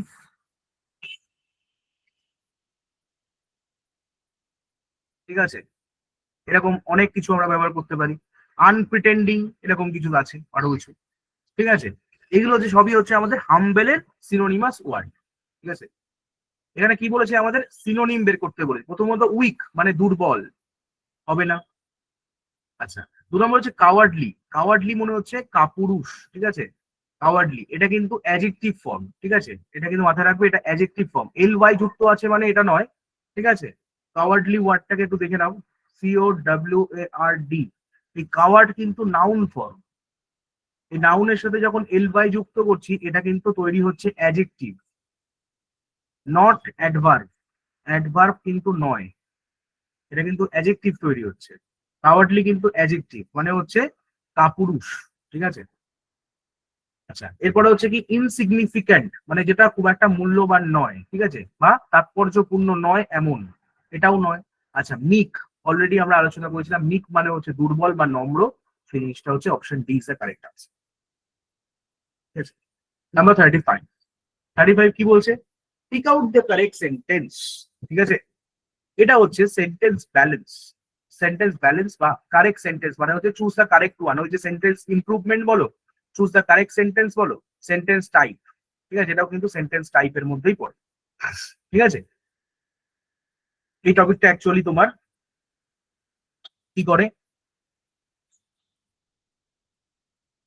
কারেক্ট এই সেন্টেন্স ইমপ্রুভমেন্ট বলে একটা টপিক ছিল, ওটার মধ্যে পড়ে, কারেক্ট সেন্টেন্সের মধ্যে ছিল, এটার মধ্যে পড়ে, ঠিক আছে। আবার আর একটা জিনিস রয়েছে, রুল অফ প্যারালালিজম, এটার মধ্যেও পড়ে, ঠিক আছে। ব্যাপারটা হচ্ছে কি দেখো এবার, to be intelligent is more essential than being hard working. দেখো এখানে টু বি ইন্টেলিজেন্ট মানে হচ্ছে এটা একটা ইনফিনিটিভ রয়েছে, ইনফিনিটিভের সাথে কম্পারিজনটা কার সাথে হচ্ছে, বিং হার্ড ওয়ার্কিং, ঠিক আছে। এখানে একটা আইএনজি ফর্ম তুমি দেখতে পাচ্ছ, ঠিক আছে, বিং পার্টিসিপল, তাহলে এটা একটা প্রেজেন্ট পার্টিসিপেলের সাথে কম্পেয়ার করা হচ্ছে, এখানে ইনফিনিটিভ এখানে পার্টিসিপল, এটা কিন্তু ম্যাচ করলো না। Number two, being intelligent present participle, আবার টু বি হার্ড ওয়ার্কিং এখানে ইনফিনিটিভ ম্যাচ করলো না। For one to be intelligent infinitive is more important than being, being আবার হার্ড ওয়ার্কিং, এটা আবার তোমার পার্টিসিপল, ম্যাচ করলো না। বিং ইন্টেলিজেন্ট এখানে হচ্ছে পার্টিসিপল, প্রেজেন্ট পার্টিসিপল এখানে রয়েছে, আবার এখানেও দেখতে পাচ্ছি বিং হার্ড ওয়ার্কিং, ঠিক আছে, এখানেও একটা প্রেজেন্ট পার্টিসিপল রয়েছে। দেখো দুদিকেই ম্যাচ করে গেল, দুদিকেই প্রেজেন্ট পার্টিসিপল ম্যাচ করে গেল, তার মানে number D is the correct answer. মানে রুল অফ প্যারালিজম বলে, এই যে রুল অফ প্যারালিজম বলে যে তুমি একটা মানে ইকুইলিব্রিয়াম আনতে হবে, তুমি এইদিকে যদি 50 কেজি ওয়েট চাপাও, ওদিকেও তোমাকে 50 কেজি ওয়েট চাপাতে হবে, মানে এদিকে যদি তুমি প্রেজেন্ট পার্টিসিপল রাখো, ওদিকেও তোমাকে প্রেজেন্ট পার্টিসিপল রাখতে হবে, এই, ঠিক আছে, এই হচ্ছে ব্যাপার। তাহলে option D is the correct answer. এবার 36 এ কি বলছে দেখো, অ্যানাদার ব্যাফলিং চেঞ্জ, মানে এটা একটা এরারের মধ্যে পড়ছে, অ্যানাদার ব্যাফলিং চেঞ্জ, ঠিক আছে। ব্যাফলিং, ব্যাফলিং বলতে কি বোঝায়, ব্যাফলিং মানে হচ্ছে বিভ্রান্তিকর, মানে পাজেলিং, পাজেল মানে যে জিনিসটা তোমাকে হতবুদ্ধি করে দেবে, পাজেলড করে দেবে, সেটা another puzzling change, that I notice in him, ঠিক আছে। আর একটা যে বিভ্রান্তিকর একটা পরিবর্তন যেটা আমি তার মধ্যে দেখেছি, দ্যাট আই নোটিস ইন হিম, আমি ভালো করে মানে লক্ষ্য করে দেখেছি, নাও এ ডেজ এখনকার দিনে, ইজ দ্যাট কি ব্যাপারটা, ঠিক আছে, ইজ দ্যাট, এই যে এখানে নাউন ক্লজ শুরু হচ্ছে, he avoids to speak to me, কি করে, হোয়াট ইজ হোয়াট, হোয়াট দিয়ে প্রশ্ন করো, দ্যাট হি, এখান থেকে তুমি নাউন ক্লজ শুরু করতে পারছো, that he avoids to speak to me, এই জায়গাটা হচ্ছে আমাদের ক্লজটা শুরু হচ্ছে, তাহলে that he avoids to speak to me, তাহলে অ্যাভয়েডস হচ্ছে এমন একটা শব্দ, আমাদের কি জানতে হবে, দেখো জানতে হবে হচ্ছে এই যে ডিনাই বলো বা অ্যাভয়েড বলো, এইগুলো হচ্ছে এমন একটা শব্দ, এরা এদের পরে আইএনজি ফর্ম নেয়, কি বললাম, এরা এদের পরে আইএনজি ফর্ম নেয়, তাহলে ডিনাইড, এরা অ্যাভয়েডস টু স্পিক এরা হয় না, এটা ইনফিনিটিভ কখনো নেয় না, এরা এদের পরে কি বললাম, অ্যাভয়েডস হোয়াট, আইএনজি ফর্ম নেয়, তার মানে এটা স্পিকিং হয়ে যাবে, ঠিক আছে, তার মানে অপশন কারেক্ট আনসার। আশা করি সবার কাছে ক্লিয়ার হয়ে গেছে।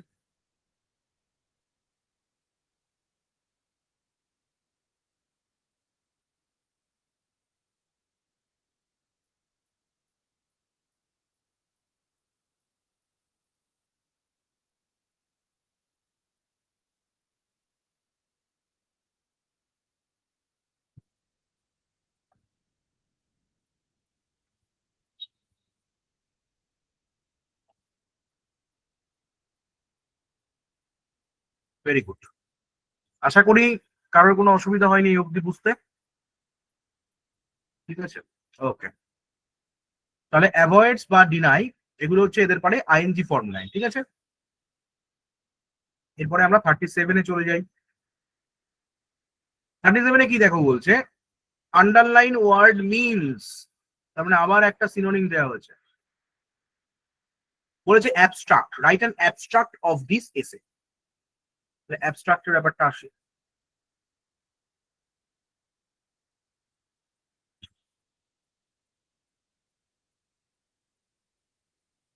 অ্যাবস্ট্রাক্ট বলতে কি বুঝি আমরা? দেখো অ্যাবস্ট্রাক্ট মানে হচ্ছে বাংলা করলে একদম বিমূর্ত বোঝায়, ঠিক আছে, বিমূর্ত বোঝায়। তার মানে আমি এটাকে সামারি বলতে পারি, বা এসেন্স বলতে পারি, সাবস্ট্যান্স বলতে পারি, ঠিক আছে, সিনপসিস বলতে পারি, ব্রিফ বলতে পারি, হুম, এরকম বলতে পারি, ঠিক আছে, ইনট্যাঞ্জিবল বলতে পারি, আর অনেক কিছু আছে, যাই হোক আমি ওদিকে গেলাম না। তাহলে বিমূর্ত বা সামারি, সামারি জিনিসটা সবচেয়ে ভালো, ঠিক আছে। দেখি তাহলে এখানে বলেছে abstract, right an abstract of this এসে। এসে মানে আমরা জানি কি, ঠিক আছে,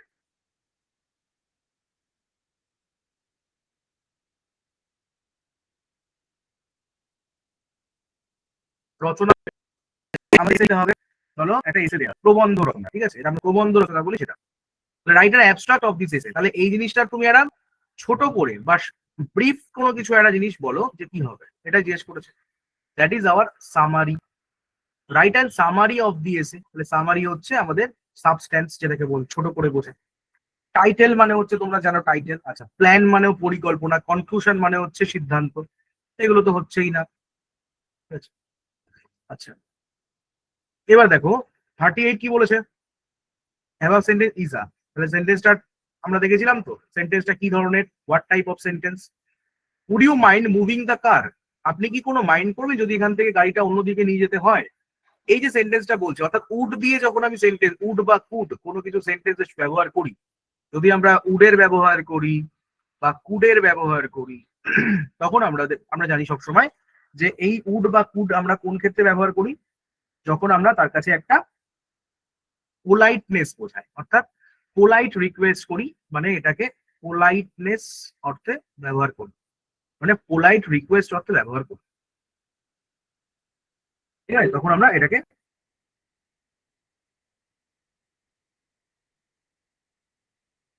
করি, ঠিক আছে। আচ্ছা এরপরে হচ্ছে আমাদের কি, আই ক্যান আন্ডারস্ট্যান্ড, আন্ডারস্ট্যান্ড বুঝতে পারি, আই ক্যানট আন্ডারস্ট্যান্ড মানে হচ্ছে বুঝতে পারি না, what is written here, actually কি লেখা রয়েছে আমি ঠিক বুঝতে পারছি না, ঠিক আছে। আচ্ছা প্রথমে রয়েছে হোল্ড অন, হোল্ড অন মানে সংযত করা, তোমরা জানো, বা গসিপ চালিয়ে যাওয়া, গসিপের ক্ষেত্রে আমরা হোল্ড অন ব্যবহার করি। আচ্ছা গিভ আউট, গিভ আউট মানে কিন্তু ভুল করলে হবে না, গিভ আউট মানে কিন্তু পাবলিশ, কোনো কিছু পাবলিশ করা হচ্ছে give out. Give away, give away মানে ডিস্ট্রিবিউট করা, মানে কোনো কিছু বিতরণ করা। মেক আউট মানে হচ্ছে কিন্তু আন্ডারস্ট্যান্ড বা গ্রাস্প, এটাকে আন্ডারস্ট্যান্ড বা গ্রাস্প, তাহলে মেক আউট হচ্ছে আমাদের কারেক্ট আনসার। নেক্সট 40 কি বলছে, রহিমস ডক্টর অ্যাডভাইসড হিম, কি অ্যাডভাইস করছে, to dash as a cure for his, এটা তাহলে এফআইবি মানে fill in the blanks. Rahim's doctor advised him, তাই কি অ্যাডভাইস করেছে, to dash as a cure for his sore throat, অর্থাৎ তার গলায় যে ক্ষত হয়েছে তার জন্য কি করতে বলেছে, আমরা জানি গার্গল করা, তাই না, তাহলে গার্গল করতে বলেছে, স্পেলিংটা কি রয়েছে, GARGLE, গার্গল করা, option B is the correct answer. 41, 41 এ কি বলছে দেখো, বলছে pick out the correct sentence, কোন সেন্টেন্সটা কারেক্ট, ঠিক আছে। তাহলে দেখো সেন্টেন্স স্ট্রাকচার, কিন্তু এটা সেন্টেন্সের স্ট্রাকচার থেকে প্রশ্ন করেছে। Bhupen do not know the way, তাহলে ভূপেন হচ্ছে থার্ড পার্সন, আমরা জানি থার্ড পার্সন সিঙ্গুলার নাম্বার, তাহলে আমাদের এখানে ডু নট কখনোই হতে পারে না, তাহলে এটা ভুল আছে, সেন্টেন্সটা ভুল। ভূপেন ডু নট নোজ, আবার এখানে দেখো নোজ বলেছে, আবার ডু নট বলেছে, আবার নোজ বলেছে, তাহলে সেন্টেন্সটা একদমই ভুল। আচ্ছা, ভূপেন ডিড নট নোস, তাহলে ডিড নট আমরা যদি জানি ডিড নট এর সাথে কখনো কিন্তু এখানে এস যুক্ত হয় না, নো হয়, এবং এটা সবসময় প্রেজেন্ট বা ইনফিনিটিভ ফর্ম হয়, ঠিক আছে। আর Bhupen does not know the way, আমরা জানি যখন ডাজ নট বসে এখানে আর এস যুক্ত হয় না, তার মানে option D is the correct answer, ঠিক আছে। নেক্সট 42 কি বলছে, what is the time, what is the time dash your watch. দেখো, যদি কোনো ঘড়ি দেখে কোনো কিছু বলতে হয়, ঠিক আছে, বা ধরো মানে টাইমের ক্ষেত্রে, মানে বাই কোন কোন ক্ষেত্রে, দেখো টাইমের ক্ষেত্রে, বা কোনো দ্বারা বোঝায়, মানে কারো বাই হিউম্যান বিং কোনো কিছু কাজ হচ্ছে সেটা বোঝায়, বা উইথিন টাইম আসতে হবে এরকম, এক্ষেত্রে আমরা বাই ব্যবহার করি, ঠিক আছে। ইন মানে হচ্ছে কি, আমরা জানি ইন মানে হচ্ছে কোনো কিছুর মধ্যে বোঝায়। অন মানে হচ্ছে কি, উপরে, কোনো কিছুর উপরে স্পর্শ থাকবে, উপরে থাকবে এবং স্পর্শ করে থাকবে। আচ্ছা, তাহলে বাই হচ্ছে এমন একটা জিনিস, বাই ইওর ওয়াচ, অর্থাৎ তোমার ঘড়ি অনুযায়ী যেটা বলা হয়, তাহলে বাই ইওর ওয়াচ বসে। অ্যাট আমরা জানি কি, অ্যাট হচ্ছে না, অ্যাট ছোট প্লেসের ক্ষেত্রে, মানে মানে স্মল কোনো জায়গার ক্ষেত্রে বসে, স্মল, ঠিক আছে, প্লেসের ক্ষেত্রে অ্যাট ব্যবহার করি আমরা, ঠিক আছে। তাহলে এগুলো হচ্ছে আমরা স্মল প্লেসের ক্ষেত্রে ব্যবহার করে থাকি।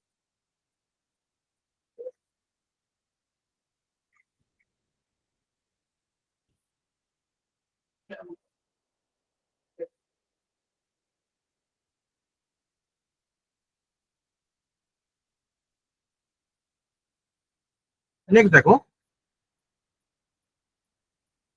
43 যেটা দিয়েছে সেটা হচ্ছে কি, আমাদের এটাকে বলা হয় কালেকটিভ নাউন। এটা আমরা নাউনের চ্যাপ্টারেই পেয়ে যাবো, কালেকটিভ নাউন। এটা খুব পরীক্ষাতে আসে। আ গ্রুপ অফ এলিফ্যান্টস, অর্থাৎ গ্রুপ অফ এলিফ্যান্টস কি বলা হয় একসাথে, এটাকে আমরা বলি হার্ড, HERD। কিন্তু স্যার হার্ড করলে কি হয়ে যাবে না, দেখো LITT ইয়ার, লিটার, লিটার শব্দটা কার সাথে ব্যবহার করা হয়, পাপিজের সাথে, কুকুরের বাচ্চাদেরকে বলা হয় আমরা লিটার অফ পাপিজ বলতে পারি। আচ্ছা, কালেকশন, কালেকশন অফ বুকস বলতে পারি, এরকম আছে। আচ্ছা, স্কুল, এই যে SCHOOL, স্কুল, স্কুলের সাথে কিন্তু আমরা স্কুল কিন্তু স্কুল অফ ফিশ হয়। আচ্ছা, আর একটা কি হয়, শোল অফ ফিশ, SHOAL, ঠিক আছে। শোল এবং স্কুল দুটোই কিন্তু ফিশের ক্ষেত্রে ব্যবহার করে, ঠিক আছে। তাহলে একে বলা হয় কালেকটিভ নাউন। হুম, তাহলে আমরা দেখলাম যে B, option B is the correct answer. এরপরে 44 কি বলেছে দেখো, আবার সেই sentence type, type of sentence. আচ্ছা, I regret to inform you that, I regret to inform you that, এই যে রিগ্রেট, কোনো কিছু তুমি কোনো কিছু তোমার রিগ্রেট বোঝাচ্ছে, তোমার দুঃখ, পরিতাপ, এরকম বোঝাচ্ছে, তাহলে কি বলছো, I regret to inform you that, আপনাকে আমি খুব দুঃখের সহিত জানাচ্ছি বা কিছু। তার মানে কি, তুমি এখানটাতে একটা কি করছো, তুমি রিগ্রেট করছো, মানে তুমি তাকে ডিনাই তো করতে পারো না, ডিনাই তো করতে, অস্বীকার তো করতে পারছো না। আচ্ছা, এমার্জেন্সির সময় কেউ রিগ্রেট করে কথা বলে না। অ্যাকসেপ্টেন্সের সময় কখনো কিন্তু গ্রহণযোগ্যতা তখনই হবে যখন রিগ্রেট থাকবে না। আচ্ছা, তাহলে রিগ্রেট তখনই হয় যখন তুমি কোনো বাজে বা দুঃসংবাদ দিচ্ছ, তখন তুমি রিগ্রেট করে দিচ্ছ। Option A is the correct answer, ঠিক আছে। 45 চলে আসে। 45 এ কি আছে দেখে নিচ্ছি, পুট আউট, এই পিক আউট দি অ্যান্টোনিম, অর্থাৎ বিপরীত শব্দ, antonym of the word trivial. Trivial শব্দটার বিপরীত শব্দ কি আছে, তাহলে ট্রিভিয়াল মানে হচ্ছে আমরা জানি খুব তুচ্ছ ব্যাপার কোনো কিছু, তাই না, ট্রিভিয়াল।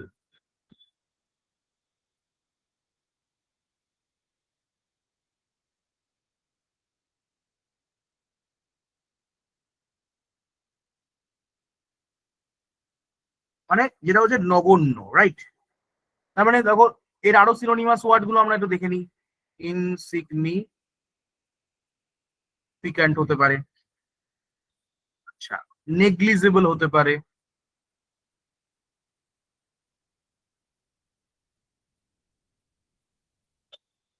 ব্যানাল হতে পারে,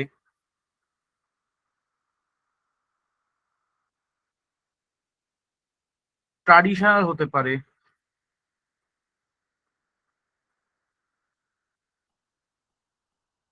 ঠিক আছে।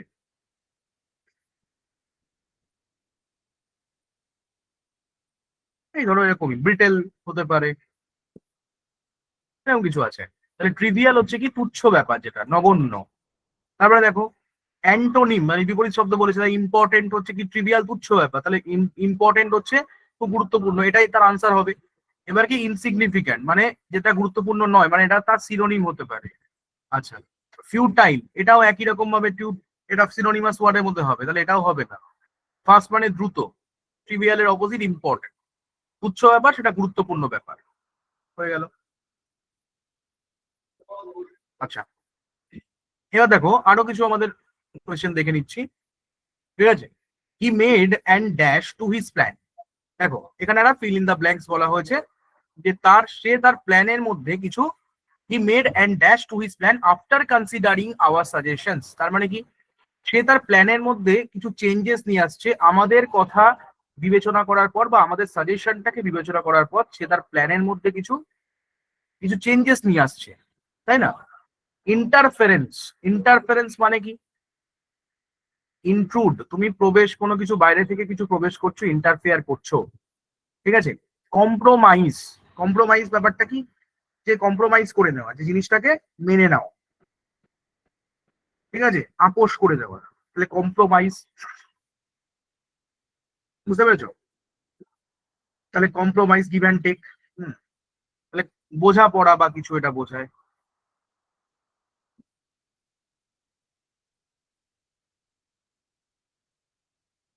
আচ্ছা, derangement, very very important word, derangement. What is derangement, কেউ বলতে পারবে? অ্যারেঞ্জমেন্ট কিন্তু নয়, ডিরেঞ্জমেন্ট, ঠিক আছে। দেখো এটা কিন্তু ক্যাওয়াস মানে মস্তিষ্ক বিকৃত হয়ে যাওয়া, মানে এত চেঁচামেচি হচ্ছে বা কিছু, মানে mismanagement, disorder, chaos, disorder, confusion, এগুলো ডিরেঞ্জমেন্ট। তাহলে দেখো, তাহলে আমার প্ল্যানে ডিরেঞ্জমেন্ট দরকার নেই, তার মানে কি অ্যামেন্ডমেন্ট। অ্যামেন্ডমেন্ট মানে আমরা দেখেছি কনস্টিটিউশনাল অ্যামেন্ডমেন্ট, আমাদের সংবিধান সংশোধন, এটা হচ্ছে অ্যাকচুয়ালি সংশোধন করা। তাহলে আমার আমার প্ল্যানের মধ্যে কিছু সংশোধনের প্রয়োজন রয়েছে, তাহলে option A is the correct answer. Next দেখো, choose the sentence that contains a relative clause. Relative clause চলে এসছে, ঠিক আছে। এবার দেখো রিলেটিভ ক্লজটা কি অ্যাকচুয়ালি, দেখো ক্লজের মধ্যে, ঠিক আছে, এটা প্রিভিয়াস ইয়ারে আসেনি, আমি আরেকটা জায়গা থেকে মানে কোশ্চেনটাকে রেখেছি। ক্লজের মধ্যে তিনটে আমাদের দেখেছি, আমরা ক্লজ দেখেছি নাউন ক্লজ, আচ্ছা নাম্বার 2 হচ্ছে অ্যাডজেক্টিভ ক্লজ, এই অ্যাডজেক্টিভ ক্লজেরই আর একটা নাম হচ্ছে relative clause,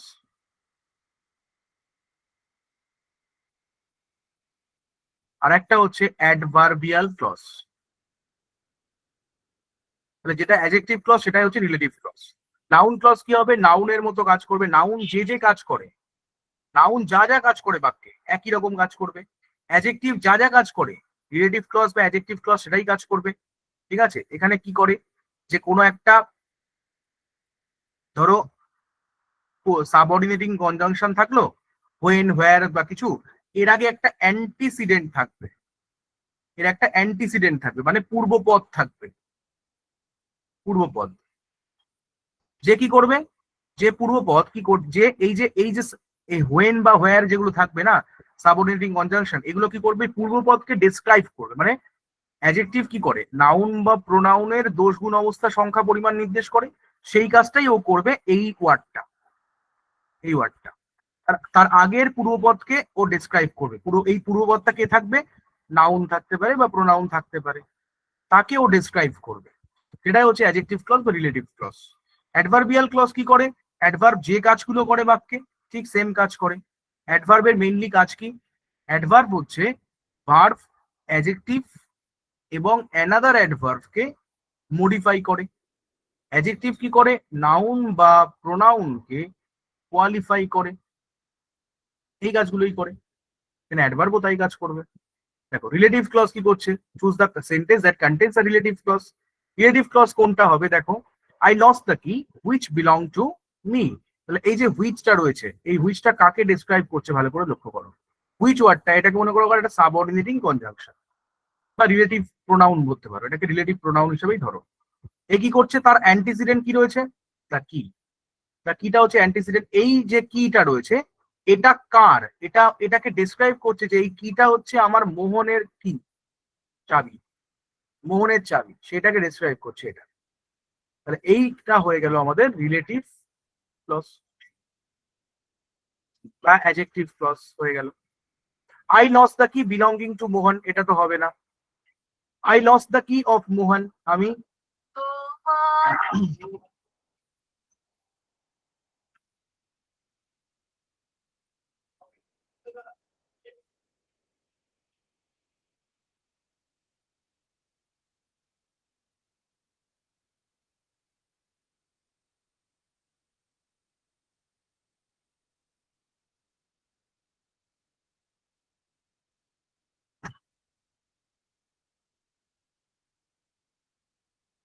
I loss the কি অফ মোহন। তাহলে আই লস দ্য কি অফ মোহন মানে আই সাবজেক্ট, এটা ভার্ব, তার মানে একটা সাবজেক্ট আছে, একটা ফাইনাইট ভার্ব আছে, তার মানে এটা একটা ক্লজ তৈরি করেছে, বাট এটা একটা সিম্পল সেন্টেন্স তৈরি করেছে। I loss the key belonging to Mohan, এটাও একটা সিম্পল সেন্টেন্স তৈরি করেছে। আর Mohan's key was lost by me, Mohan's key was lost by me, ঠিক আছে, Mohan's key was lost by me, ঠিক আছে, এটা হচ্ছে একটা প্যাসিভ ভয়েস করা হয়েছে, আর কিছুই না।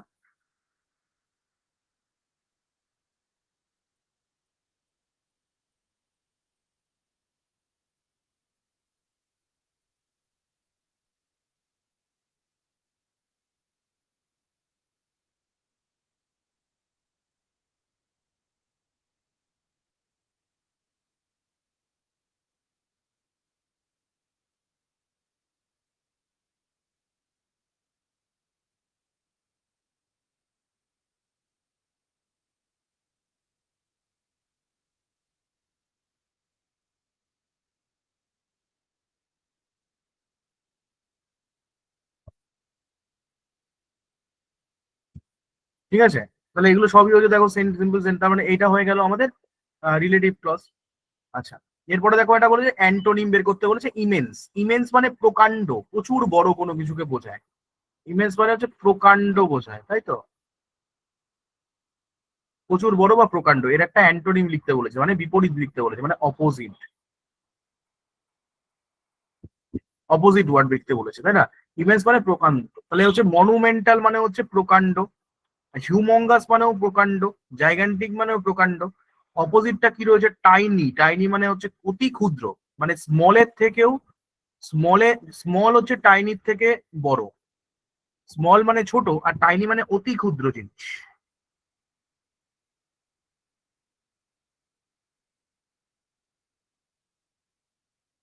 ঠিক আছে। আচ্ছা, তাহলে হয়ে গেল এটা। এরপরে আমরা আরেকটা পাশে দেখি, এখানে কি বলেছে, গ্রামাটিক্যালি কারেক্ট সেন্টেন্স কোনটা। একই গ্রামাটিক্যালি কারেক্ট সেন্টেন্স দেখো, হোয়াই ইউ আর, তাহলে হোয়াই ইউ আর কখনো হয় না, আর ইউ হতো তাহলে ঠিক হতো। Why, what does he want to discuss with us, তাহলে এখানে হোয়াট ডাজ হি, এটা ঠিক আছে। When your birth did arrive হবে না, when did your birth arrive এটা বলতে পারতো। হাউ লং, এখানে হ্যাভ আছে, তাহলে হ্যাজ শি হতে পারতো, তাহলে option two B is the correct answer. তারপরে দেখো, the new software takes, the new software takes only 1 second, only 1 second রয়েছে, 1 সেকেন্ডস হবে না, 1 সেকেন্ড হবে, তার মানে option A is the correct answer, 1। তারপরে দেখো, আ পার্সন আউট টু, তার মানে এটা হচ্ছে ওয়ান ওয়াজ সাবস্টিটিউশন।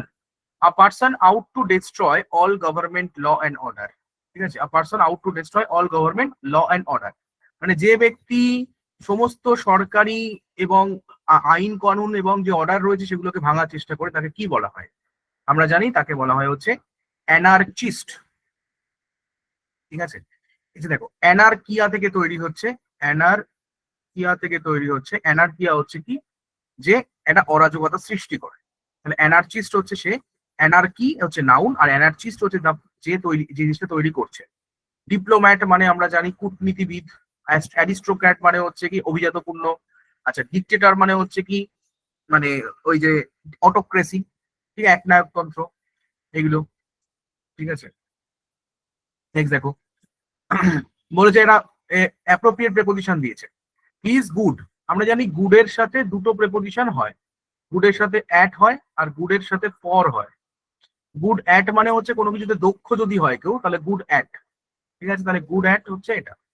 আর গুড ফর হচ্ছে কি, গুড ফর নাথিং হয়, ঠিক আছে, গুড ফর নাথিং হয়, তাহলে গুড অ্যাট হবে এটা।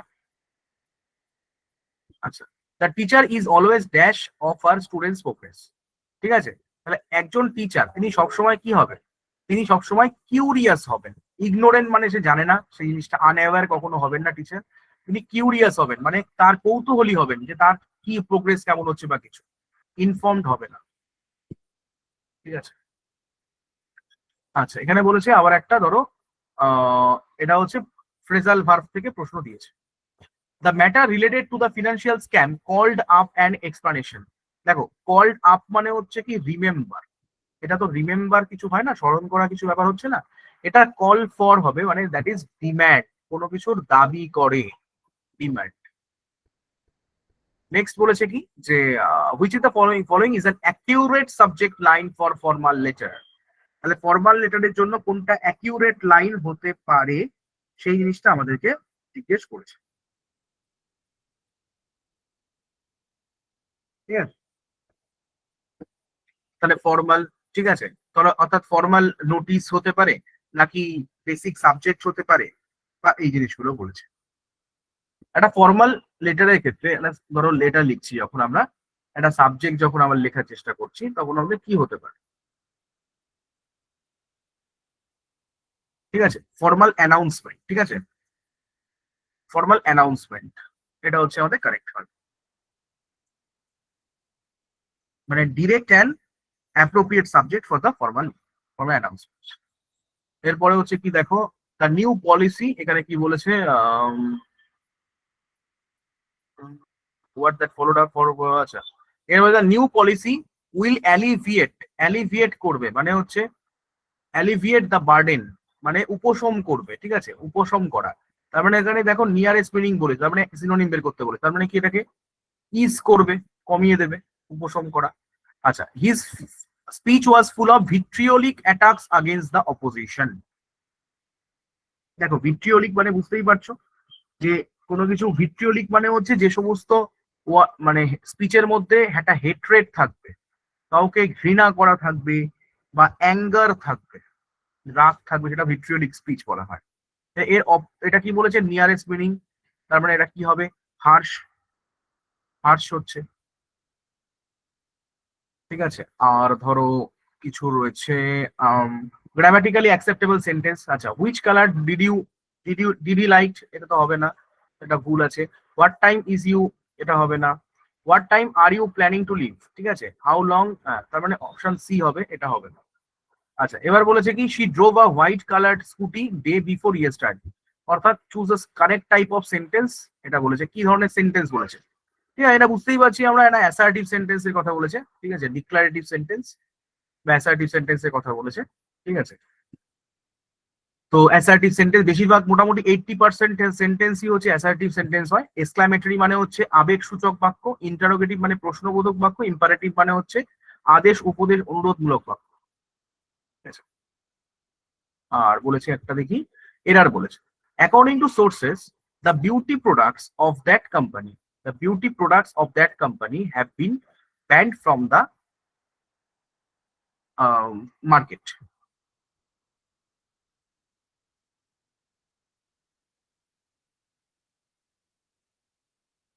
এটা বলেছে।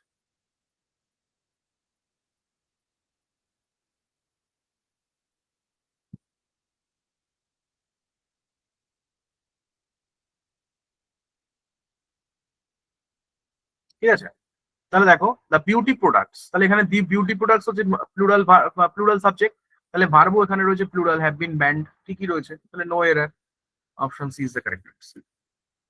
তো এই ছিল তোমাদের আর কি ওভারঅল ডিসকাশন, ঠিক আছে। আশা করি তোমাদের কাছে সবটাই ক্লিয়ার হয়েছে, ঠিক আছে। যদি এরপরেও তোমাদের কোনো ডাউট থাকে regarding any question, regarding any strategy, what ever it is, তোমরা বলতে পারো। হুম, আশা করি তোমাদের সব ডাউটই আমি ক্লিয়ার করে দিয়েছি, এবং আমরা প্রশ্নগুলোও দেখলাম যে কি ধরনের প্রশ্নপত্রগুলো আমাদের আসতে পারে, ঠিক আছে।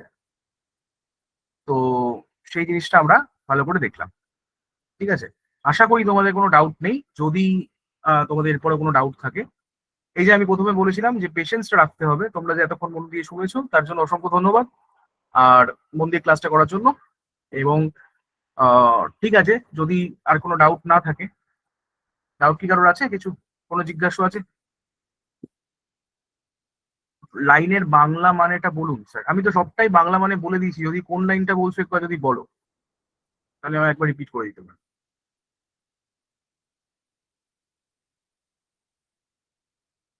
ওকে, ঠিক আছে, তাহলে ধরে নিচ্ছি তোমাদের তাহলে আর ডাউট নেই। ওকে, তাহলে আমি স্যারকে ক্লাস ট্রান্সফার করছি। স্যার আপনি আছেন? হ্যাঁ স্যার, কমপ্লিট হয়ে গেছে স্যার। হ্যাঁ স্যার, হয়ে গেছে। Thank you sir. Thank you sir. হ্যাঁ, থ্যাংক ইউ স্যার। আমি একটু গ্রুপটা ওপেন করে দিচ্ছি, একটু যদি একটা দুটো সেন্টেন্সে তোমাদের ফিডব্যাক শেয়ার করো। জাস্ট আমি এটা ওপেন করে দিই, একটা মিনিট আমাকে সময় দাও।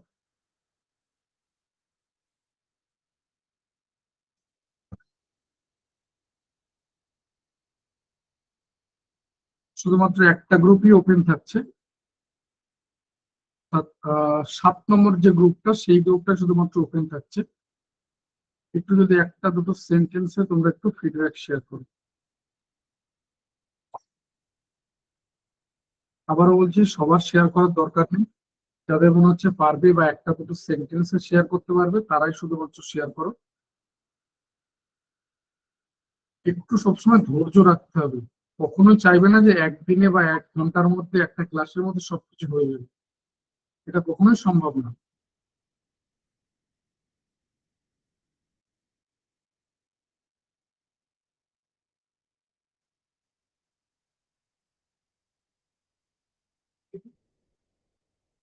দেখো গ্রুপটা ওপেন আছে, আর আমি তোমাদের কাছে এটা শেয়ার করে দিলাম। জাস্ট ফিডব্যাকটার পর আমি কোডটা শেয়ার করে দিচ্ছি। গ্রুপটা ওপেন আছে, দেখো যদি একটা দুটো সেন্টেন্স একটু ফিডব্যাক শেয়ার করো। সবাইকে বলবো যে যার দিক থেকে সম্ভব হবে, সবাইকে বলতে যার মনে হচ্ছে সম্ভব হবে, একটু যদি একটা দুটো সেন্টেন্স মানে ভালো, খুব ভালো, দারুণ, ভেরি গুড এরকম লিখো না, যদি মনে হয় একটা দুটো সেন্টেন্সে তাহলে ফিডব্যাক শেয়ার করো। একটা দুটো সেন্টেন্সে ফিডব্যাক শেয়ার করো।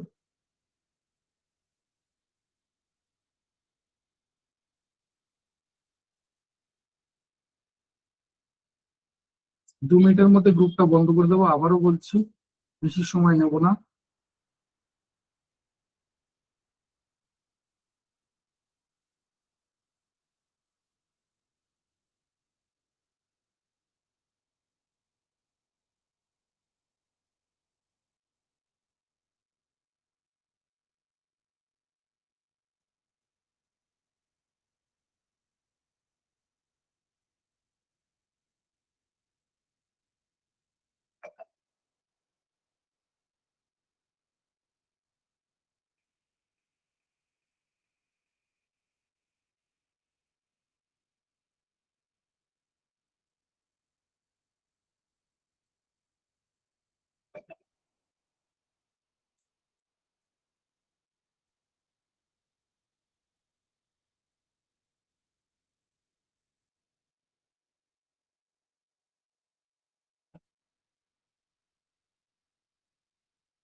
দেখো, হিন্দি মিডিয়াম স্টুডেন্ট, সেখানে বাংলা বা ইংলিশে কোশ্চেন হবে, হিন্দিতে কিন্তু কোশ্চেন হবে না।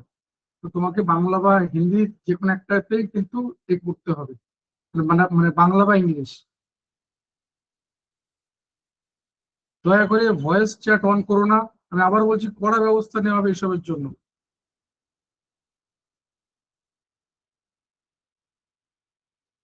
ভয়েস চ্যাট অন করো না, কড়া ব্যবস্থা নেওয়া হবে, আমি বারবার বলছি।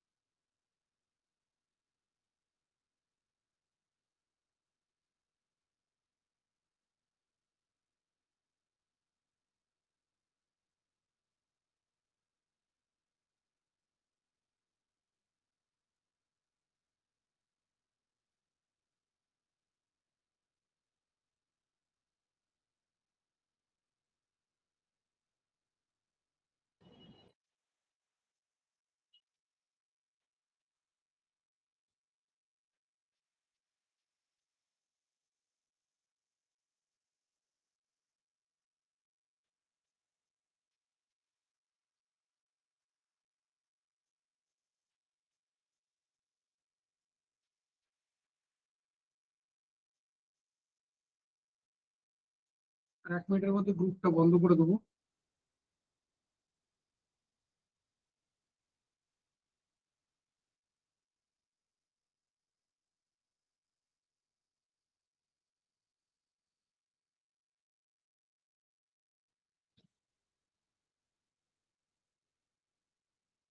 কিন্তু ফার্স্ট করে যদি একটা দুটো সেন্টেন্সে পারো তাহলে শেয়ার করো, ফিডব্যাক শেয়ার করো। আর 1 মিনিটের কম সময়ের মধ্যে গ্রুপটা বন্ধ করে দেবো।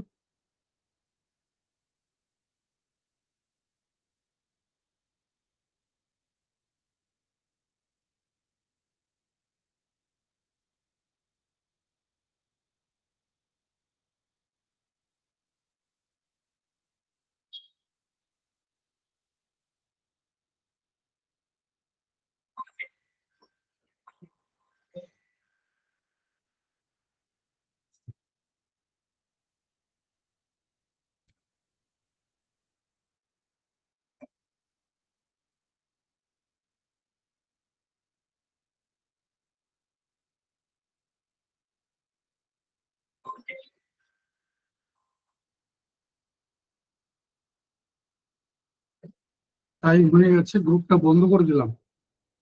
একটু ফাস্ট করো। নেক্সট যেটা বলার যে শুধুমাত্র টাইপ করে পাঠাবে, এটা নিয়মাবলী রয়েছে, কোড সেকেন্ড পেজে রয়েছে। কোড বা কোন নাম্বারে পাঠাবে এটা সেকেন্ড পেজে রয়েছে। যেটা বলার যে শুধুমাত্র টাইপ করে পাঠাবে, কোনো রকম স্ক্রিনশট বা ছবি তুলে পাঠাবে না, ইমেজ পাঠাবে না। কেন আমি তোমাকে বলে রাখি, যে ধরে নাও এখনো তোমরা কতজন রয়েছে দেখতে পাচ্ছ, এটা কখনোই ম্যানুয়ালি কোনো একটা হোয়াটসঅ্যাপের মাধ্যমে পাঠানো সম্ভব না। অর্থাৎ এগুলো কিন্তু সিস্টেম সফটওয়্যারের মাধ্যমে যাবে। সিস্টেম সফটওয়্যার কিন্তু এই স্ক্রিনশট বা ছবি বা ইমেজ রিড করতে পারে না। ঠিক আছে, সেক্ষেত্রে যেটা হবে যে তুমি যদি টাইপ করে না পাঠাও তাহলে তোমার এই যে কোডটা পাঠালে সেটা কিন্তু আলটিমেট কাজ করবে না। এবং আলটিমেট যেটা হবে যে এই স্ক্রিনশট বা ছবি তুলে পাঠালে যে আলটিমেট তোমার কাছে রেকর্ডিং ক্লাস বা পিডিএফ নোটস যাবে না। তা আবার বলছি শুধুমাত্র টাইপ করে পাঠাবে এমন নয় যে বিরাট বড় কিছু থাকবে, কয়েক সেকেন্ড লাগবে মাত্র পাঠাতে। নেক্সট যেটা বলার যে শুধুমাত্র হোয়াটসঅ্যাপ করবে, অন্য কোনো ফরম্যাটে পাঠাবে না। নিচে যে মোবাইল নাম্বার দেওয়া রয়েছে সেই নাম্বারে হোয়াটসঅ্যাপ করবে, আর সিক্রেট কোড প্রতিবার পাল্টাবে। আমি নিচে মোবাইল নাম্বার দেখিয়ে দিচ্ছি। নেক্সট যেটা বলার, একটু এই 3টে পয়েন্ট খেয়াল দেখো। নাম্বার 1 যেটা বললাম টাইপ করে পাঠাবে। নাম্বার 2, নিচে যে মোবাইল নাম্বারটা দেওয়া রয়েছে এই নাম্বার মনে রাখবে, এই নাম্বারটা গ্রুপে নেই। তুমি অন্য কোনো নাম্বারে হোয়াটসঅ্যাপ করলে তোমার কাছে যাবে না। আমি আবার বলছি, ম্যানুয়ালি আমি কাউকে পাঠাতে পারবো না। আমি দেখবো, সিন করব, কিন্তু পাঠাতে পারবো না, আমার পক্ষে কিন্তু সম্ভব না। আর নাম্বার 3, টাইমের মধ্যে পাঠাও। আমি বলবো আজ রাত 12টার মধ্যে পাঠিয়ে রাখো। এখন সবে 7:30 বাজে, রাত 12টা বলছি, যেখানে পাঠাতে 12 সেকেন্ডও টাইম লাগবে না। তো টাইমের মধ্যে পাঠিয়ে রাখো। ধরে নাও আমি রাত 12টার সময় এই সিস্টেমটা অন করে দিলাম, যে মুহূর্তে সিস্টেম রেডি হয়ে যাবে, রান করে যাবে, তারপর যদি তুমি সিক্রেট কোড পাঠাও, মানে তুমি সবকিছু ঠিকঠাক পাঠিয়েছো, তাহলেও তোমার কাছে যাবে না। তাই এখন 7:30 বাজে, আমি 12টা বলছি, আমি বলবো এখনই পাঠিয়ে রাখো। যে মুহূর্তে আমি তোমাকে দেখাচ্ছি সেই মুহূর্তে পাঠিয়ে রাখো। কোডটা হচ্ছে এটা মাই ইয়ার 2026, মাই ইয়ার 2026। আর কোন নাম্বারে পাঠাবে দেখো, হাইলাইট করা হচ্ছে 6291515880। এই নাম্বারে হোয়াটসঅ্যাপ করবে। এই নাম্বার বাদ দিয়ে অন্য কোনো নাম্বারে হোয়াটসঅ্যাপ করলে তোমার কাছে কিন্তু যাবে না। 6291515880, শুধুমাত্র এই নাম্বারে তোমাকে হোয়াটসঅ্যাপ করতে হবে, 6291515880।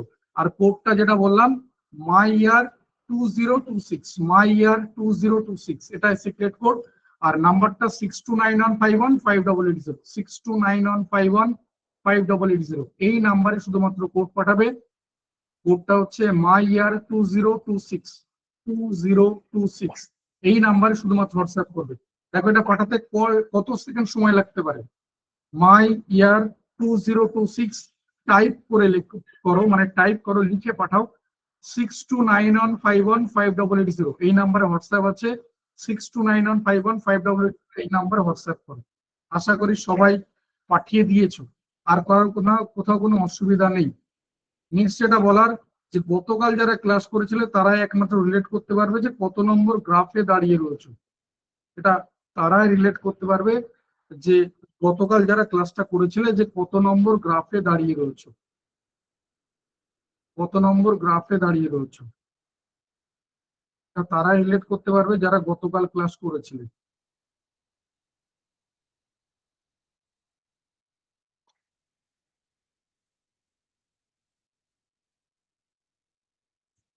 যারা গতকাল ক্লাস করেছিলে, কারণ গতকাল কেউই ক্লাস করোনি তাই তো? বা গতকাল কি বলেছিলাম তোমাদের ক্লাসে?